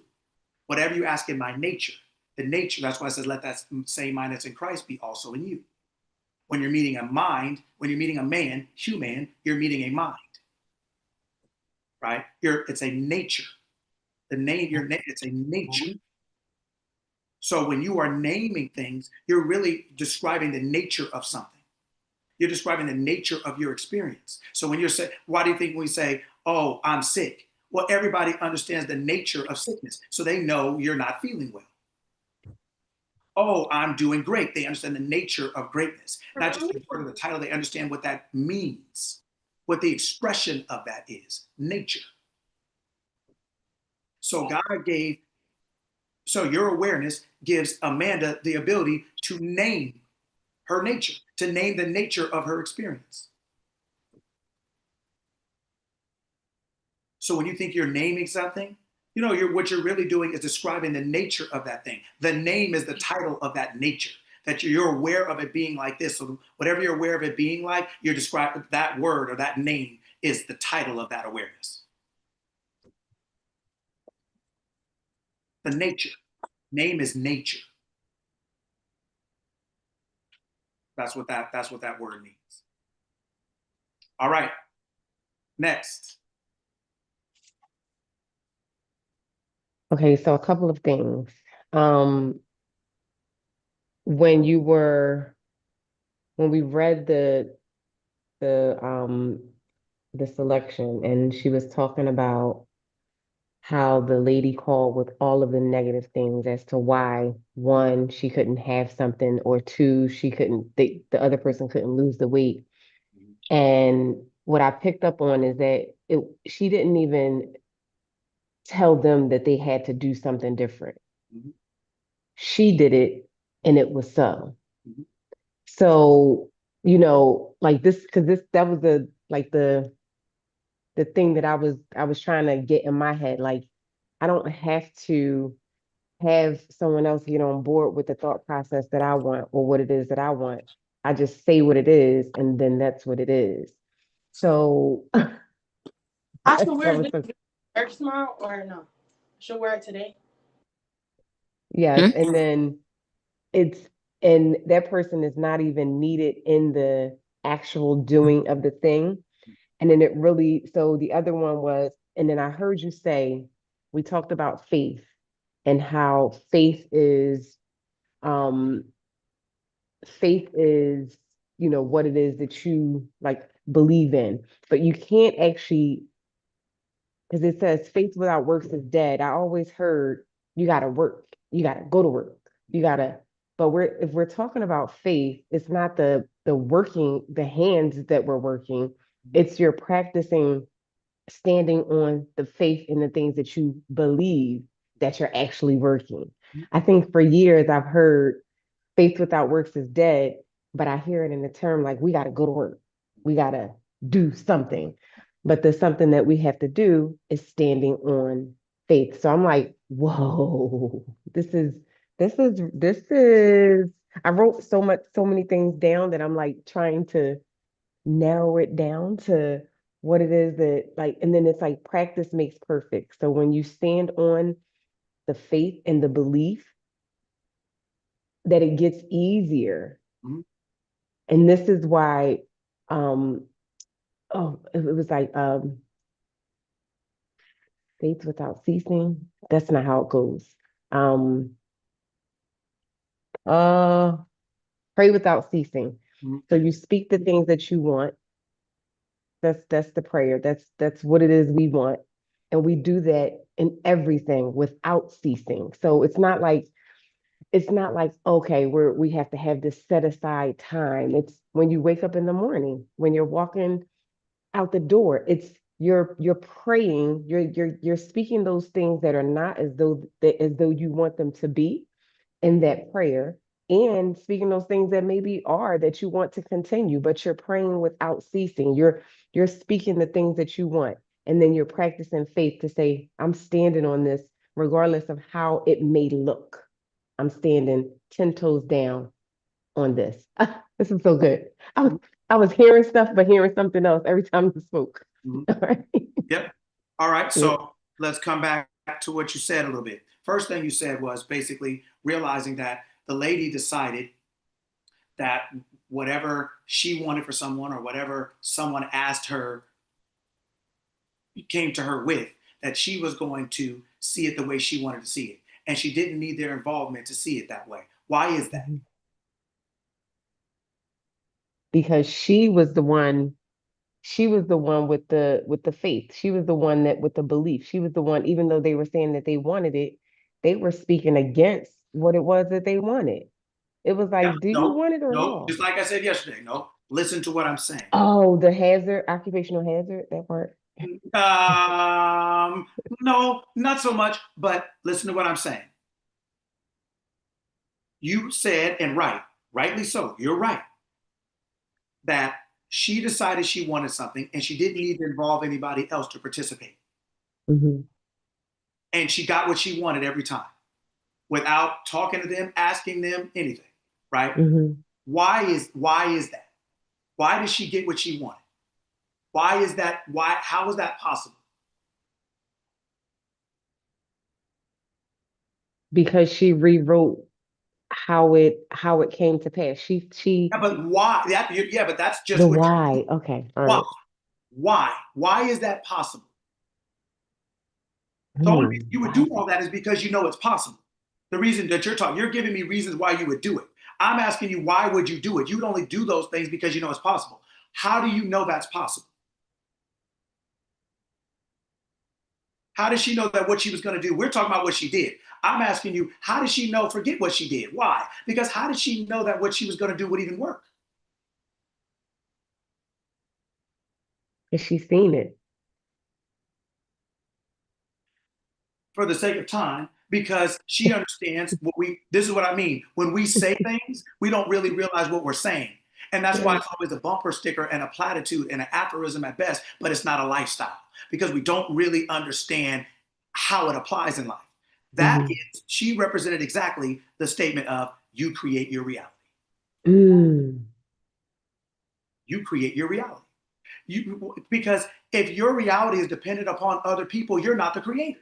Or at best, you're the co-creator. But it's never called you a co-creator, and it said you are the creator. So you are the creator with an R, not an S at the end. So it's singular, not plural. So what it's telling you is what you said is right. I don't need to take the doors off. I don't need to keep them on. It ain't about that. It is about who am I telling myself I am? And therefore, based on that, because I'm this type of experience makes sense to me, or it doesn't. And so that don't make sense to me. So I'm not going to keep that. I'm going to the one that makes sense to me. So I create my reality. So those people are only reflections of yourself in the world. So if you choose to change something in your world, you can change that thing by changing who you're being as it relates to it. So she said, I'm going to see them as 135. I'm going to see them as 140. I am going to say that she got this job. It didn't matter what she said because they're in my reality. I'm not in theirs. See that other person you're talking about? They see you as something in their reality. So in your reality, they're 135, and they're still 165 in their own because they can't change their own mind. They're not ready for that yet. So in their reality, they're still 165, but it doesn't matter to you because you can't see their reality any more than you can see through Leanne's eyes. You can't see through her eyes. So you'll never know that. And that reality, that person's still 165. You can only see through your eyes. And in your reality, they're 135. Mm. It's because you're changing your concept of them. You're now changing them to who you want them to be. But that is internal alignment and not external manipulation. Mm. It is about your identity, not your effort. See, that's why we think we can't change it. Well, you can't change somebody. You can't do this. You can if you want to, but you can choose whether you do it or not. But how you change anything is by changing your concept of them in your awareness. Right now, you think they're fat and stupid. Now you have to say, okay, they are whatever else I say now. But I'm not going to them externally trying to manipulate them to do it. I'm going to reimagine them, remodel them, reimagine, revise them in my mind internally. They are now this. They're now the happiest they've ever been with the victory in all things. They are now this and that. Those are internal alignments, internal shifts that now must be expressed to you externally. They're not external manipulations. They are external reflections after the internal remodel. Because you are the creator of your reality. That's why she could do that. You don't need people's opinion. You don't need people's permission. The reason you think you do is because you ask their opinion. You don't need their permission or their opinion. You go within yourself and say, I now decide to see this person as that. I now decide to see this person as that. I'm not going to talk to them or tell them anything. And what did it say? Test yourself and see. See, that's why I talk the talk I talk. That's why I'm with all the smoke and don't need a mask. That's why I don't need a fireman's outfit or the hat. I'm with all the blaze. I'm with all of it because I test myself and see daily. I'm like, you know what? I want something different. And I want it right now, not in 4 years. I don't want to talk to him, but she's getting on my nerves right now. So let me go ahead and let me go on and fix this within myself. Within myself first. Just like Leanne and I had a conversation, right? She wanted to tell some people something, and what did I tell her? No, right? Deal with you first. Because if you don't deal with you first, you're still going to be dealing with them from the version of yourself that's unhappy. So if you're unhappy, how are you going to say something happy? If you're wrong, how are you going to say something right? You're already coming from the wrong place. You're trying to externally manipulate from the person who isn't, or who hasn't, who doesn't, who is not. No, you rearrange yourself. And then if it's necessary, that gets to the last point that you made, faith without works. Yeah, but the reason we don't understand what that means. We think because we prayed that now we're going to go out and make it happen. If you could make it happen, you wouldn't have prayed in the first place. If you could make it happen, why is anybody here praying for $1? $1? $1, yeah, $1. Yes, I said $1. Okay, No. right. So then you're not praying, right? You're not praying for anything you already can do. You're praying for something that you feel in that moment you can't do. But if you felt like you couldn't, now you prayed. So what are you going to do? What are you going to go right out and do right now? Wouldn't you do the same thing you did right before you prayed? And if that didn't work, what makes you think it's going to work now? It ain't. So your works are not there to justify your faith. Your works are an expression of your faith. They're not there to justify. Your activity is not a creative mechanism. Your activity is a cosigner. It's not a creator. Your physical effort is a cosigner. It's not a creator. Write it down. Put it on a t-shirt and a headband. It is not your physical activity. The work you think you're doing is not a creative mechanism. It is a cosigning mechanism. You are physically putting together the vision you have in your mind. Why do you think they have a vision? Then why do you think it goes to a blueprint? And why do you think the workers are working on a blueprint? They're not creating anything. They are co-signing. They're putting together what's already existed on this paper, which means it's already existed in your mind. So all they're doing is putting together what's already existed in your mind. That's not creative. That's only putting together. They're not creating anything. It's already been created. They're just putting together. You just use the employees to execute your vision. Why do you think they don't get paid like you? Because you're the creator. The laborers don't get paid like the owners. They're right. The people who come in 2 years after Google was created don't get paid like the initial or first investors. The early adopters, right? Yeah. Right. So you coming in after the fact, you'll never get paid like you were there before it. So that's why you don't get nothing in life, because you try to think you're gonna get something after the fact. Well, I'll believe it when I see it. That's after the fact. You ain't gonna get nothing. You ain't gonna get something like the person who makes the fact. You're not gonna get something like the person who knows they're the fact. Mm. I am the way. I'm the fact. The truth. I am the truth. I'm the fact. I'm the life. I'm the fact. I am this thing already so that this thing can be.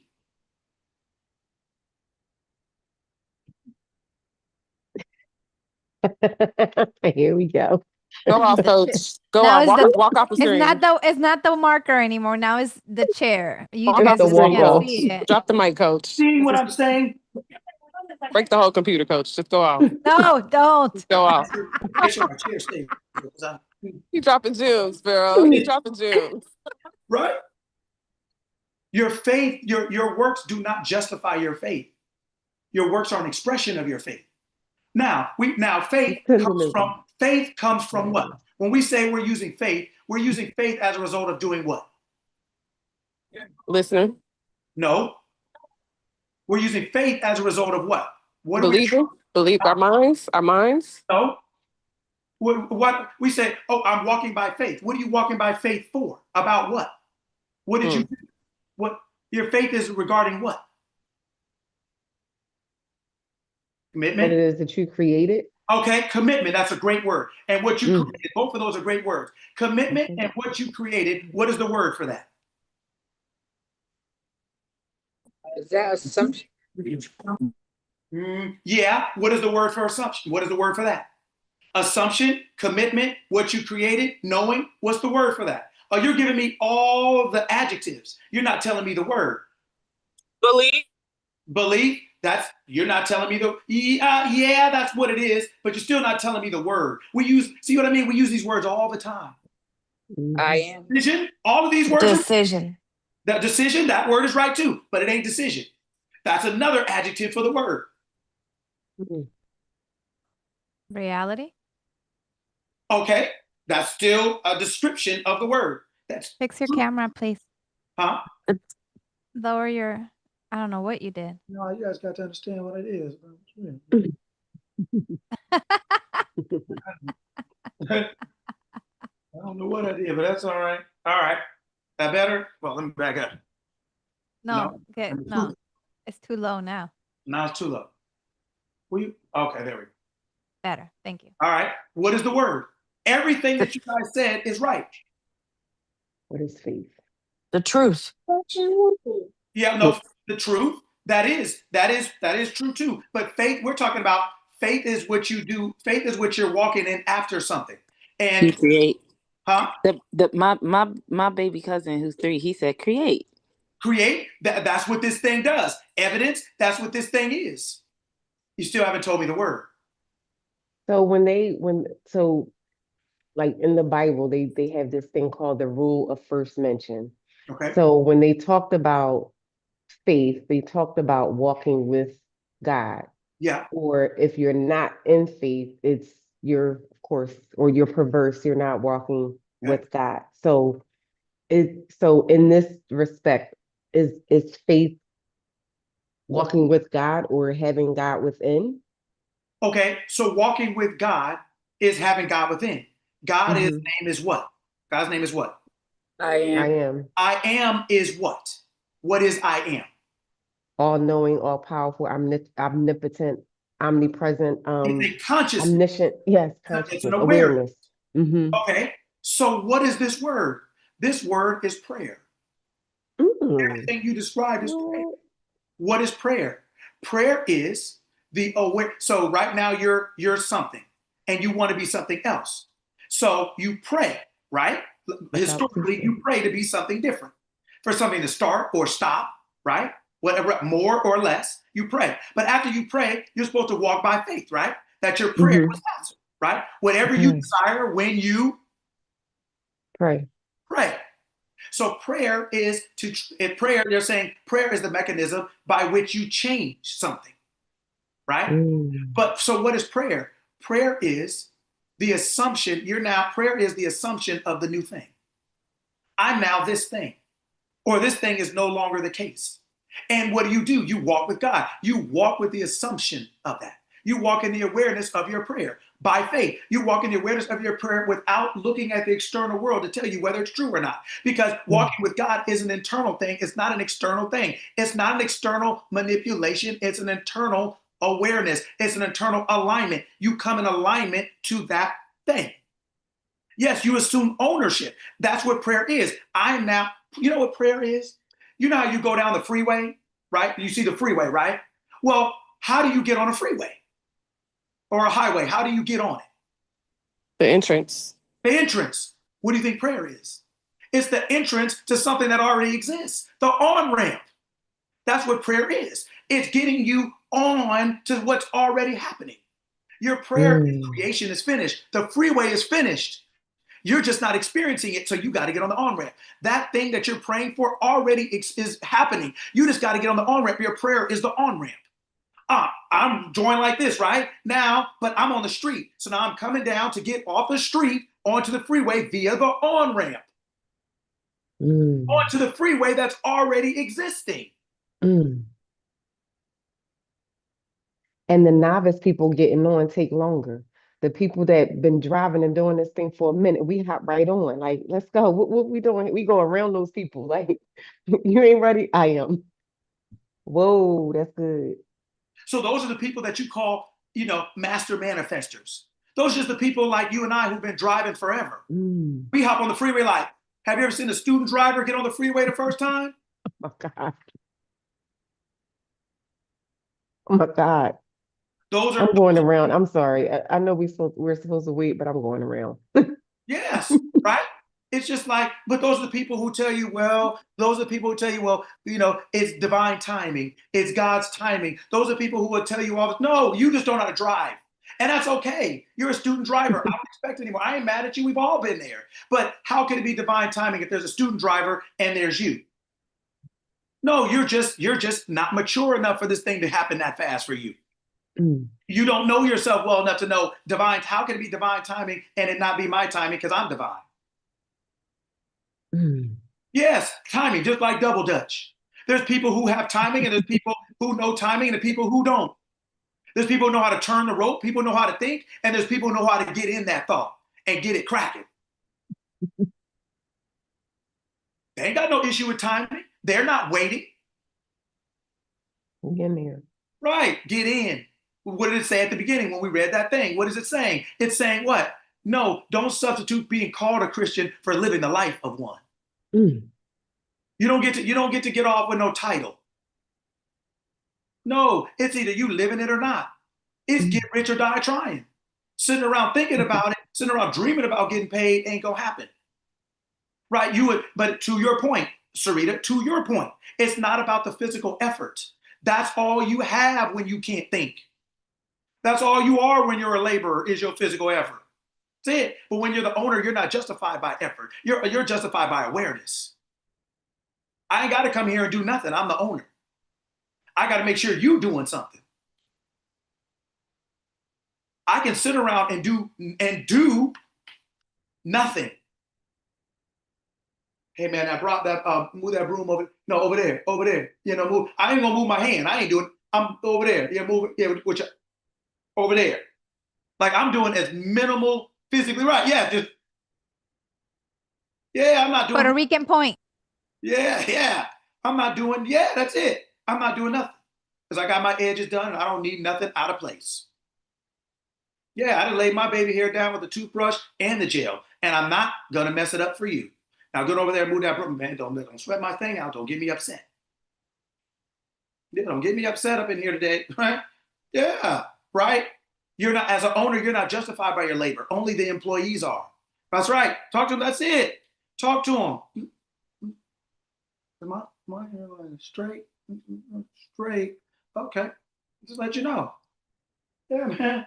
Right? Like that's what you have to understand. Your works are not the justification of your faith. They're the expression of it. That's why you can't outwork. What does it say? Be not deceived. God is not mocked. Your works are not going to overcome your faith. If you don't believe your health, there ain't nothing you can do about it. If you don't believe that you can be abundant, there ain't nothing you're going to do about it. You either won't get it or you won't keep it. Your works do not justify your faith. They're the expression of it. You can't think I can't make it and then think you're going to work to make it. You're operating from the stance of I can't make it. So all of your works, all of your activity is only there to express what you're thinking. It doesn't change what you think. That's why I say it's not creative. It's a cosigner. It's somebody who's agreeing with what you've already decided. Your work, your activity is only agreeing with what you've already decided. You've already prayed. You're already praying. You're already aware of being. That's why it says pray without ceasing. We think that's a request. It's not. It's a statement. It's saying that it's not saying to do that. It's saying you're always doing that. because prayer is the assumption of something. That's all it is, the assumption of something. That's why I said when you pray, believe you have received. It's the assumption.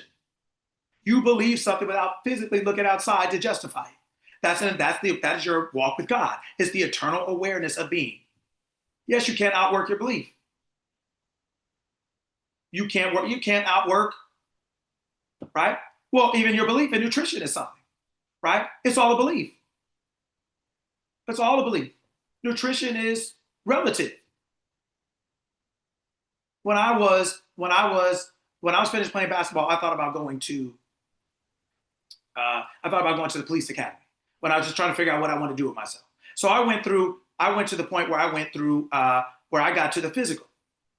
The lady asked me if I was a vegan, or if I was a vegan, or like she said, not even a vegetarian. Like, are you a vegan? And I was like, no. She was like, your body fat is so low, like you only see that in people who are like extreme athletes and almost a vegan. And I was like, nah, man. I was at McDonald's like 2 hours ago. Like, nah, nah.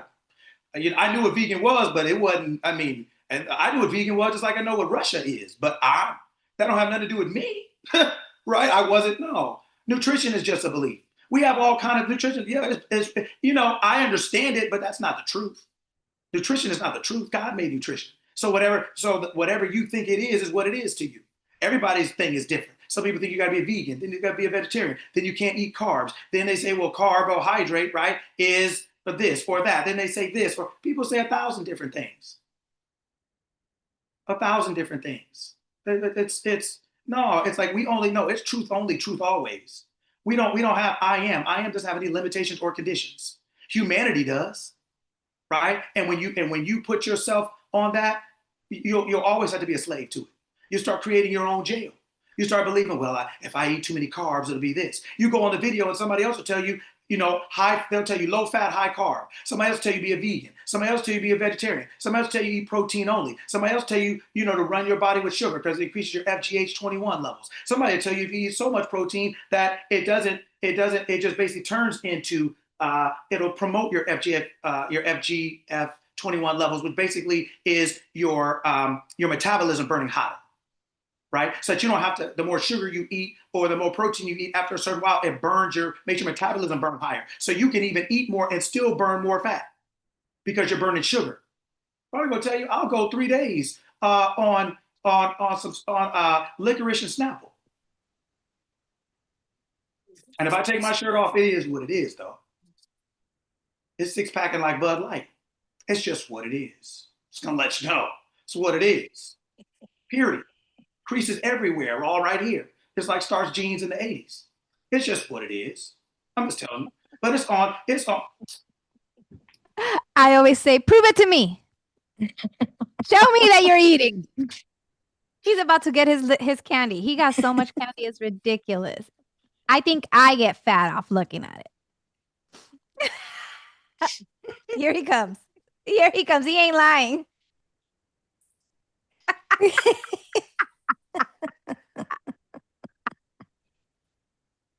And the one that's halfway, and the one that's already open like this. It is what it is, man.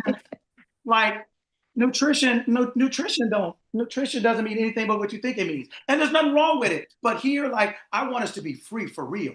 And it can take a minute for you to get to that point because we've all been conditioned to believe that the physical world is in control of us. But how? I am before the world was, I am.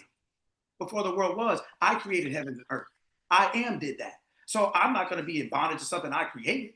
That thing ain't going to make me, but what? It's licorice. It's a name. It's a name, which means it's a nature. So what do I think it is for me? What do I think it is for me? It ain't nothing to me, but a good time. It ain't nothing but a good time.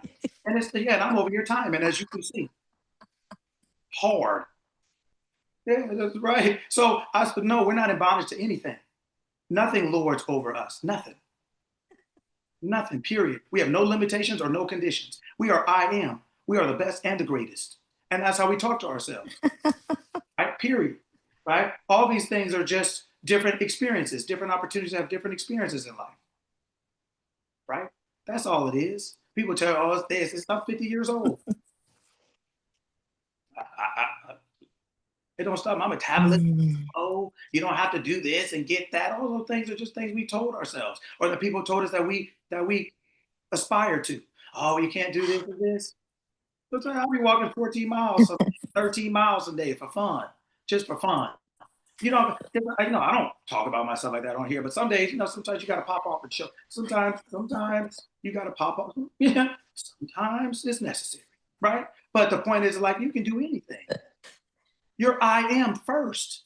You can do anything. That's what I'm trying to press. You can do anything. You are I am first. You're not Ronette. You're not Sarita. You're I am. That's why you say I am. You don't say Ronette, I am. You say I am Ronette. You don't say Sarita, I am. You say I am, sir. You're I am first. Your I am first, your I am only, your I am always, your I am above all and before all. And from there, you be Ronette. From there, you be Ronette. If your I am is Ronette, what's impossible now? What's hard now? How much money can you make an hour now? How many people want to hear you speak now? Your I am. I am is speaking. Guess who's listening? I am. So everybody, you got 8 billion people want to listen to you now. You got a whole bunch of subscribers. You got a whole bunch of sponsors. You got everything. Your podcast is cracking. Your business is cracking. Your teaching is cracking. Your painting is cracking. Everything is cracking. That's the way it is. I am is the owner, and I am is the employee. I am is the one selling. I am is the one buying. There's no limitations but the ones you put on yourself. And look how quickly we put limitations on ourselves. I go on these business calls and everybody thinks they're on here putting game, and all they're doing is putting limitations and conditions on themselves. Well, you can't have this if you don't go on here 100 times, and you can't have this if you don't go there, and you can't have this if you don't know this person, and you can't have this if you don't have a degree, and you can't have this if you're a woman, and you can't have this if you're this age, and you can't. And I'm like, is this a place where you come to learn not how to do it and not how to have it? I thought this was supposed to be how to get on. It looks like this how to get off. It looks like this is just how to not be. This is just, look, you should just say, come here if you want to quit. How about that? This is just called the quitting club. I mean, what are we doing here? But everybody swear they pass it off like it's a game. And I'm just sitting there looking like, what is happening? By the time you do all the things people tell you have to do, you don't even want it anymore. By the time you do all the things you have to do to be successful, you done lost your marriage, you done lost your health, you done lost your kids, you done lost everything. By the time you listen to all these things, you can't ever go on vacation. You don't have no time for yourself. Don't bathe, don't shower. Just, you got to talk to your kids with hand signals so you can multitask. Like, I mean, what are we doing? Like, all these things that we think are game, human game, they're just limitations and conditions. The things that stop you from being who you are. Right? If it's your business, you learn how to run it your way by being you. If there's wisdom in the multitude of counsel, I'm not saying you can't have a mentor. I'm not saying that you can't listen to other people. I'm not saying that. But I'm saying at the end of the day, it's on you. If that business fails, it's on you. So if it's on you at the end, it's on you at the beginning. So you better learn at the beginning how to listen to yourself and how to think, right? And how to say, to take wisdom, to take advice, to take counsel, and then say, how does that line up with who I am and how I want this to go for me? Because you're responsible for that. Your business can't fail. It's not a living thing. You failed. And you don't fail if you know who you are. God ain't never failed fast. Heaven ain't ever had no conditions up in there. It ain't ever went bankrupt, filed chapter 11, chapter 7. Heaven ain't ever had a second mortgage. It ain't ever said that. Heaven ain't never came up short. That awareness that you have never comes up short. Ever. You have the victory in all things. This victory, only victory always. I say that for a reason. Right? Same thing I say to you, I've been saying to myself. Because that's the expectation. That's the standard. And lastly, before I open up at the last one more time, we talked about it yesterday. We talked about total congruence. Veronica, I'll let you talk about that. Yep. Well, going back to what you were saying the opposite of congruence, which is, what's the word again? Incongruent. Yeah. And discrepancies. Yeah. So what I took from that is, like, what I'm seeing my world to be, is it congruent with my desires with my life?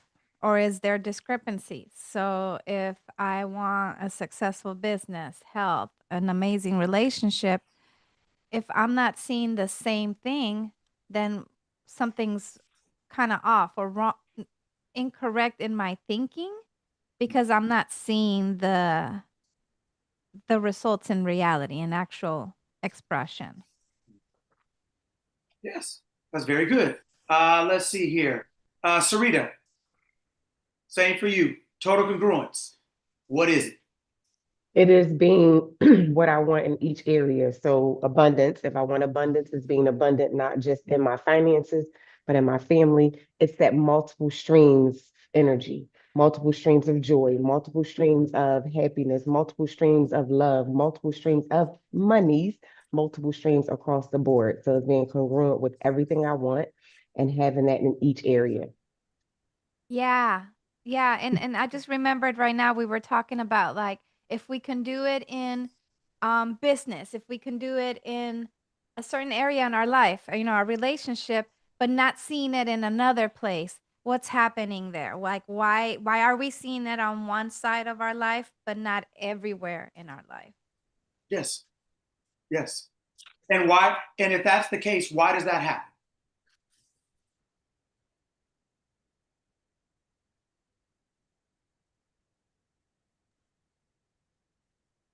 Well, for me, what I was saying yesterday is because I didn't have the experience, but what you did was, but you kind of said, well, you didn't have the experience of checks in the mail. You created that out of nothing. So why is it that you're having this, you know, friction with creating it in other areas? And it really is really doing the same thing over and over again. Just, praying, so to speak, and standing on business, standing on faith, creating those things in all areas so they're congruent. Well, just like Coach JK is talking about, it is when we don't do something from the thing as of I am, we start thinking we are. So let's just say there's 5 areas of your life. We start creating 5 people. Well, over here I'm this, over here I'm that, over here I'm this, over here I'm that. So now we're schizophrenic. We're literally walking around with a multitude of identities instead of I am in this room. I am in this room. So I'm in 5 different rooms, but I am in each one of them, right? I am abundant in this room. I walk out, I'm abundant in this room. I walk out, I'm an abundant. Yeah, we don't realize we're schizophrenic. We don't realize that we've created an identity for all these different areas of our life. So in health, we have this identity. In money, we have this identity. In relationships, we have this identity. In business, we have this identity. We have all these, we have all these multiple, it becomes a disorder. So it's like, that's why your money is on fleek and your health sucks. Your relationship is fire and your business is ridiculous. It's terrible, right? But you're still I am. But it's because you're believing I am to be 5 or 6 different things. So it's almost like I said yesterday, it's like having 5 kids. If you feed 2 of them, what about the other 3? If you feed 3 of them, what about the other 2? If you don't feed all of them, then they're not all the same, right? Yeah, it's like, no, it is, so you're always stepping. So the goal or the understanding, the truth is that I am always. I am only one thing. I may be expressing myself, give you better examples or easier examples. There is day and there is night. It's both the same day though. The date is the same. It's only one date. There's 2 expressions of the same date. There's a day and a night. Right? There's a 12 a.m. and a 12 p.m., so to speak. It's still the same date, but they're expressing itself differently depending on the hour, but it's still only one. So you may express yourself differently in health as far as like, oh, okay, I'm health, but I'm expressing myself as I am, and I am in health. So I'm abundance, like Sarita said, I'm abundance in health. So then why wouldn't I be abundance in wealth? Why wouldn't I be abundance in my relationship? Why wouldn't I be abundance with my child? Why wouldn't I be expressing this or that or the other? So Sarita, we came down to abundance and scaling. That is what she has mastered with checks in the mail and her deposit. She has figured out a way to make that. She's figured it out for herself. What did it take for me to tell myself? What did I have to start thinking about me to believe that was possible, real, and true for me? And I'm going to create it out of thin air. Why? Because I haven't physically experienced it before I chose it.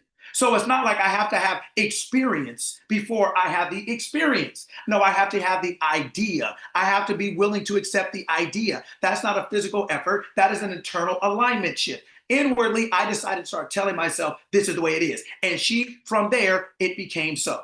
So then if you can do that in one area, why can't you do that with something else? You had no less experience in this area than you did before this. You didn't have nothing before you did that. So you don't have to have nothing before you do this.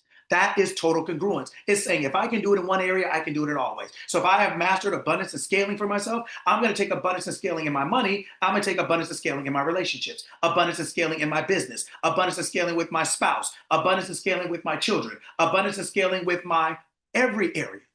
I am that everywhere, not just here.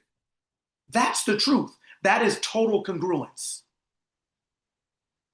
Right? And most of us miss it because we are incongruent, and we become incongruent because we fracture our personality. Oh yeah, I have a bit. Oh, but girl, I can't do that. What? So God will help you here, but God don't know nothing about that? Like, you see what I mean? Like walking with God, your awareness. It's an internal, you can't call yourself a Christian and you outside trying to manipulate the world instead of being your desired end. It's an identity game. It's an awareness game. It is not an effort game. When you don't have an identity or awareness, all you got is effort. Good luck to you, right? Good tidings, good cheer. But I'm not with it. I'm not about to be out there hustling and grinding with you, staying up all night, throat sore, head hurting, ain't seen your husband or wife. You're going to come home in them hangers swinging. You want to do that? You go right on ahead if you want to. You'll be in that big ass house by yourself. I have been with I have several of my friends, people I grew up with, play professional sports. I have come home with a person and they walked into a house full of people and nobody said a word to them. And they the one paying the bills. They the one making 20 million this year. They walked into the house. They might as well have been a door dasher, an Uber Eats delivery person. They walked in and nobody raised an eye, an eyebrow, a forehead, a cheekbone to up or right. And I'm not saying that makes them more important, but I'm saying they the one paying all the bills. They ain't coming home like just they paying all the bills. And nobody was happy to see them. They was like, oh God, here.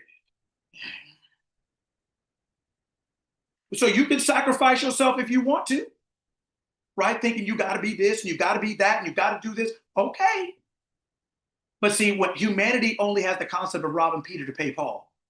But the earth is the Lord's and the fullness thereof. God ain't into robbing itself. But if Peter and Paul want to get down, go on in. Your awareness doesn't call you, your awareness doesn't call you to sacrifice yourself for your goal. Humanity has this thing called sacrifice. Because what does the book say? Obedience is better than sacrifice. He that's willing and obedient will eat the good of the land. God had never called for sacrifice the way you call. Humanity calls for sacrifice. Humanity say you got to work all night and not see your spouse. Humanity got to say you always at work and can't see your kids' games or plays or come to their stuff. You be walking into that big old house with that $1 million house and people will walk right by you like you're a door dasher. I have literally seen it happen. I seen it. In my best English, I seen it. I watched it happen in real time, like the Matrix, where it slowed down and everything. And I'm like, what? I've seen it happen. Robbing Peter to pay Paul.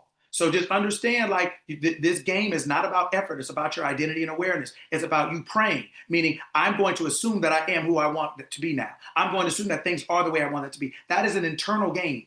It's expressed externally. It's not manipulated externally. Leave the world alone. It doesn't have anything to offer you. It's just a place for you to put your scope. It's just a place for you to become for it to be a bullseye, for you to change, for you to repent. Turn a radical change of your scope. Turn your scope somewhere else. Change it. I now identify myself as that. The world will change after you change. Only when you change in accordance to your change. Yes, Auntie Shaky. Okay, so you brought up yesterday's conversation, which was so good, and you know, showing up, knowing who you are. So this morning at 8:30, someone reached out to me and they said, hey, I know this is last minute, but can you post my event this morning that starts at 10 o'clock? I said, oh, love. I said, I am in too high demand for you to reach out to me last minute. No, I'm sorry, I already have something. Like, listen, if I ain't got shit to do, excuse me. I don't have nothing to do. But the person that I am, they need to know that I am in high, you know what I'm saying? Like, I needed to even say it to myself and be okay with myself. I don't even care how much money you dangle inside of me, that I am a world-renowned speaker. And a world-renowned speaker, her calendar is booked out a month, 2 months, maybe a year out. There is no way you can call me up an hour and a half prior to an event and I'd be able to do it. That just don't happen. So, anyway, that's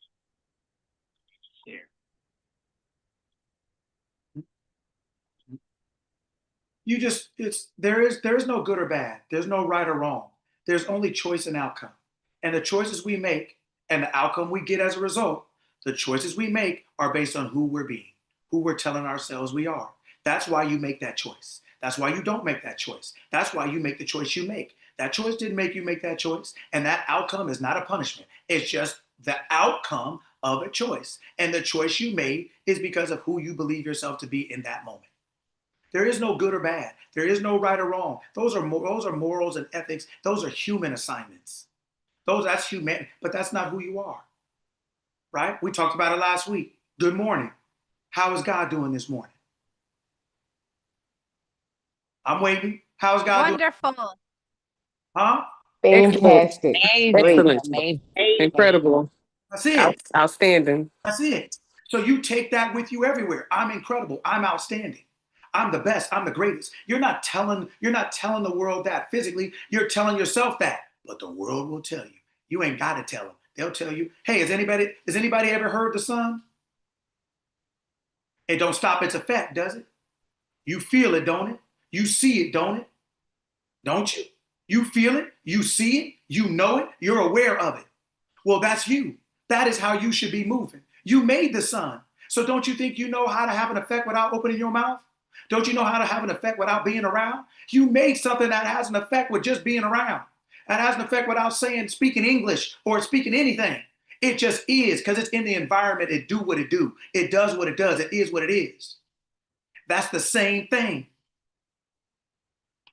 Yes. You're always having whatever I am decides. That's the point of being here, to choose. Choose this day who you serve. That's what this is about, right? The sun knows how to get off without saying a word. You're aware the sun is there. You feel it. It grows the grass. The human body would be dead without the sun. But that's the way you walk around. Everybody would be dead without you. You bring life to everything. Their house will be dead without you painting. Your child will be dead without you parenting. I mean, literally and physically. I mean, like, that is who you are. That's how it is. You bring life to that house. You bring life to that child. You bring life to that business. You bring life to that friendship. You bring life to that spouse. You bring life to the grocery store. You are everywhere. You are life itself. You created the sun. That's what you did. So you don't think you know how to get off?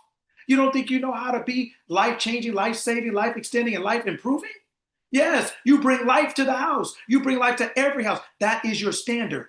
That is total congruence. I am the way. I am the life. I am the truth. That means I am freedom. That means I am free.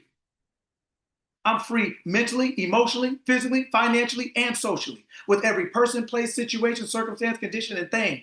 I am free. I am abundance. I am scale. I am. What do you mean? I am. So all your prayer is an on-ramp to the thing that already exists. It's just an on-ramp to your experience. You now shift it on to get onto that thing that's already going. You're just getting on from it, getting onto it from here. That's all it is. All right. Questions, comments, anything before I let you go?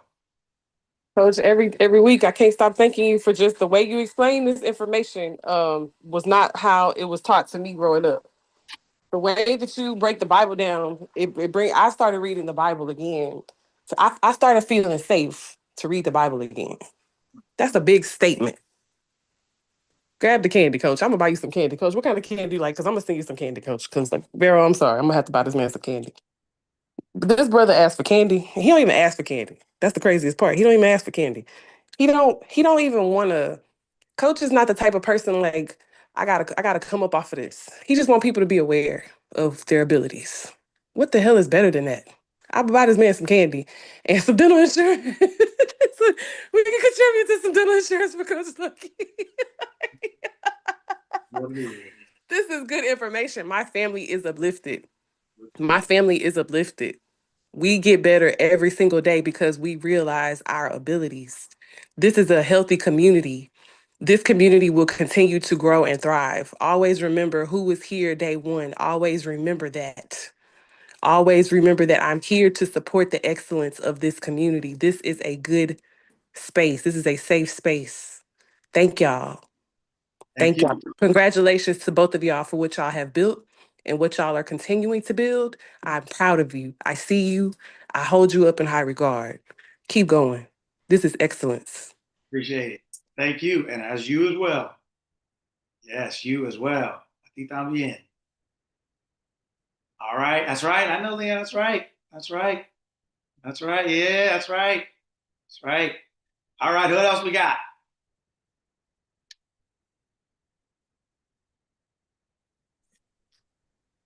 Tú también. Yeah. I wrote so much notes again today. Thank you for the reminder. I got some really good gems here today. You gotta tell them about the beds. The beds. This is so funny, you guys. I had this thought one night. If I could figure out how to make money in my sleep. And I have a painting business, so I started to think about which one of my employees wants to work the night shift. And painting houses midnight till 8 a.m. And I went to bed, and I swear to God, I woke up to an e-transfer in my bank account that I wasn't expecting. And I thought, sure shit, I just made money in my sleep. And now, the other day I had a nap and I woke up again to money that I didn't expect to come. So Coach and I were talking about, oh, you just wait, there's gonna be a bed in every room. We have company over and pardon the bed in the bathroom there, just have a nap because every time I lay down, I'm making money. It was so good. I got a bed in every room now. I'll be napping all the time. Right? These are things I talk about with all of you. We all have our different things with but like these are the things we talk about. Like it is I am only, I am always. There are no limitations. There are no conditions of what you can do, when you can do it, how you can do it, why you can do it. You are I am. You make all the rules. You make everything. Her and I, we talked about it. I'm like, man, I'm getting a hospital bed. I'm going to get a chiropractor. I'm getting all kind of beds everywhere. We laugh, and, we shared messages, earlier in the week and stuff. And so to hear it and to see it, right, that is testing yourself. It's proving that you are the proof. You're proving that you're the proof. Go for it. Yes. And I'm not talking like $10, $20, $30, like thousands of dollars came. Thousands. Like you can't make that up. Making money in my sleep. Actually, you can and you did make it up. Right? You can and you did make it up. Yeah, we better start making up some better stories, right? Right? Just like we talked about earlier, Sarita, right? You start getting better and better. You start just be like, oh, yeah, what else can I find? What else is out here? Right? You become like a kid on an Easter egg hunt. Like, well, what other candy they got out here? Right? Yeah, because that's the way it's supposed to be. Then what I say, Sarita, then I go back studying because it reminded me of something. Now unto him who is able to do exceedingly abundantly above all that you may ask or think according to the power that worketh in me. Right? Here So we just go. like you told me, that power that works within you made it up. Mhm. It made it up and worked it. You didn't have to do anything. You don't have to manipulate the external world. It's just about your internal identity. That is prayer, shifting your identity inward. Who am I now? Who am I no longer? That is prayer. Because that is walking with God. You're now walking internally with the awareness of being or not being something. That's why you're always praying without ceasing. You're always praying without ceasing because you're always walking with God with the awareness of being something already. But that's involuntary. What you're aware of being is voluntary. I get to make money when I'm asleep. I get checks in the mail and deposits, right? Every time, everybody wants me to host their event. They give me plenty of lead time and plenty of money. Like that's a prayer. It's not you holding your hands like this. It's not the outfit. It's not the candles. It's not the direction you face. It's not what time. It's not how long. It's not what words you use. It's simply the awareness. Praying is awareness. Right now, you're aware of something. Prayer means I'm going to become aware of something else. And whatever I decide to become aware of now, that is who I'm aware of now. I'm aware of that, as that, with that, doing that. That's my prayer. Just a shift in awareness. It's not the words. You could pray without opening your mouth. You're always praying because you're always walking with God with the awareness of being something. You're praying without ceasing. The freeway is always going. You just got to find the off ramp. Your desire is the off or on ramp to get you onto the creation that's already finished. There's no off ramp, on ramp, or off ramp to a freeway that doesn't exist. There's no desire to an outcome that doesn't exist. It all exists. It's just your on ramp to existence or your off ramp from what has already existed. You can get off too. You know what? I'm about tired of this here, or I'm about tired of this or that. I'm good. I'm now that. I'm going to get off of that and get on to that. Right? Wonderful. All right. Anybody else?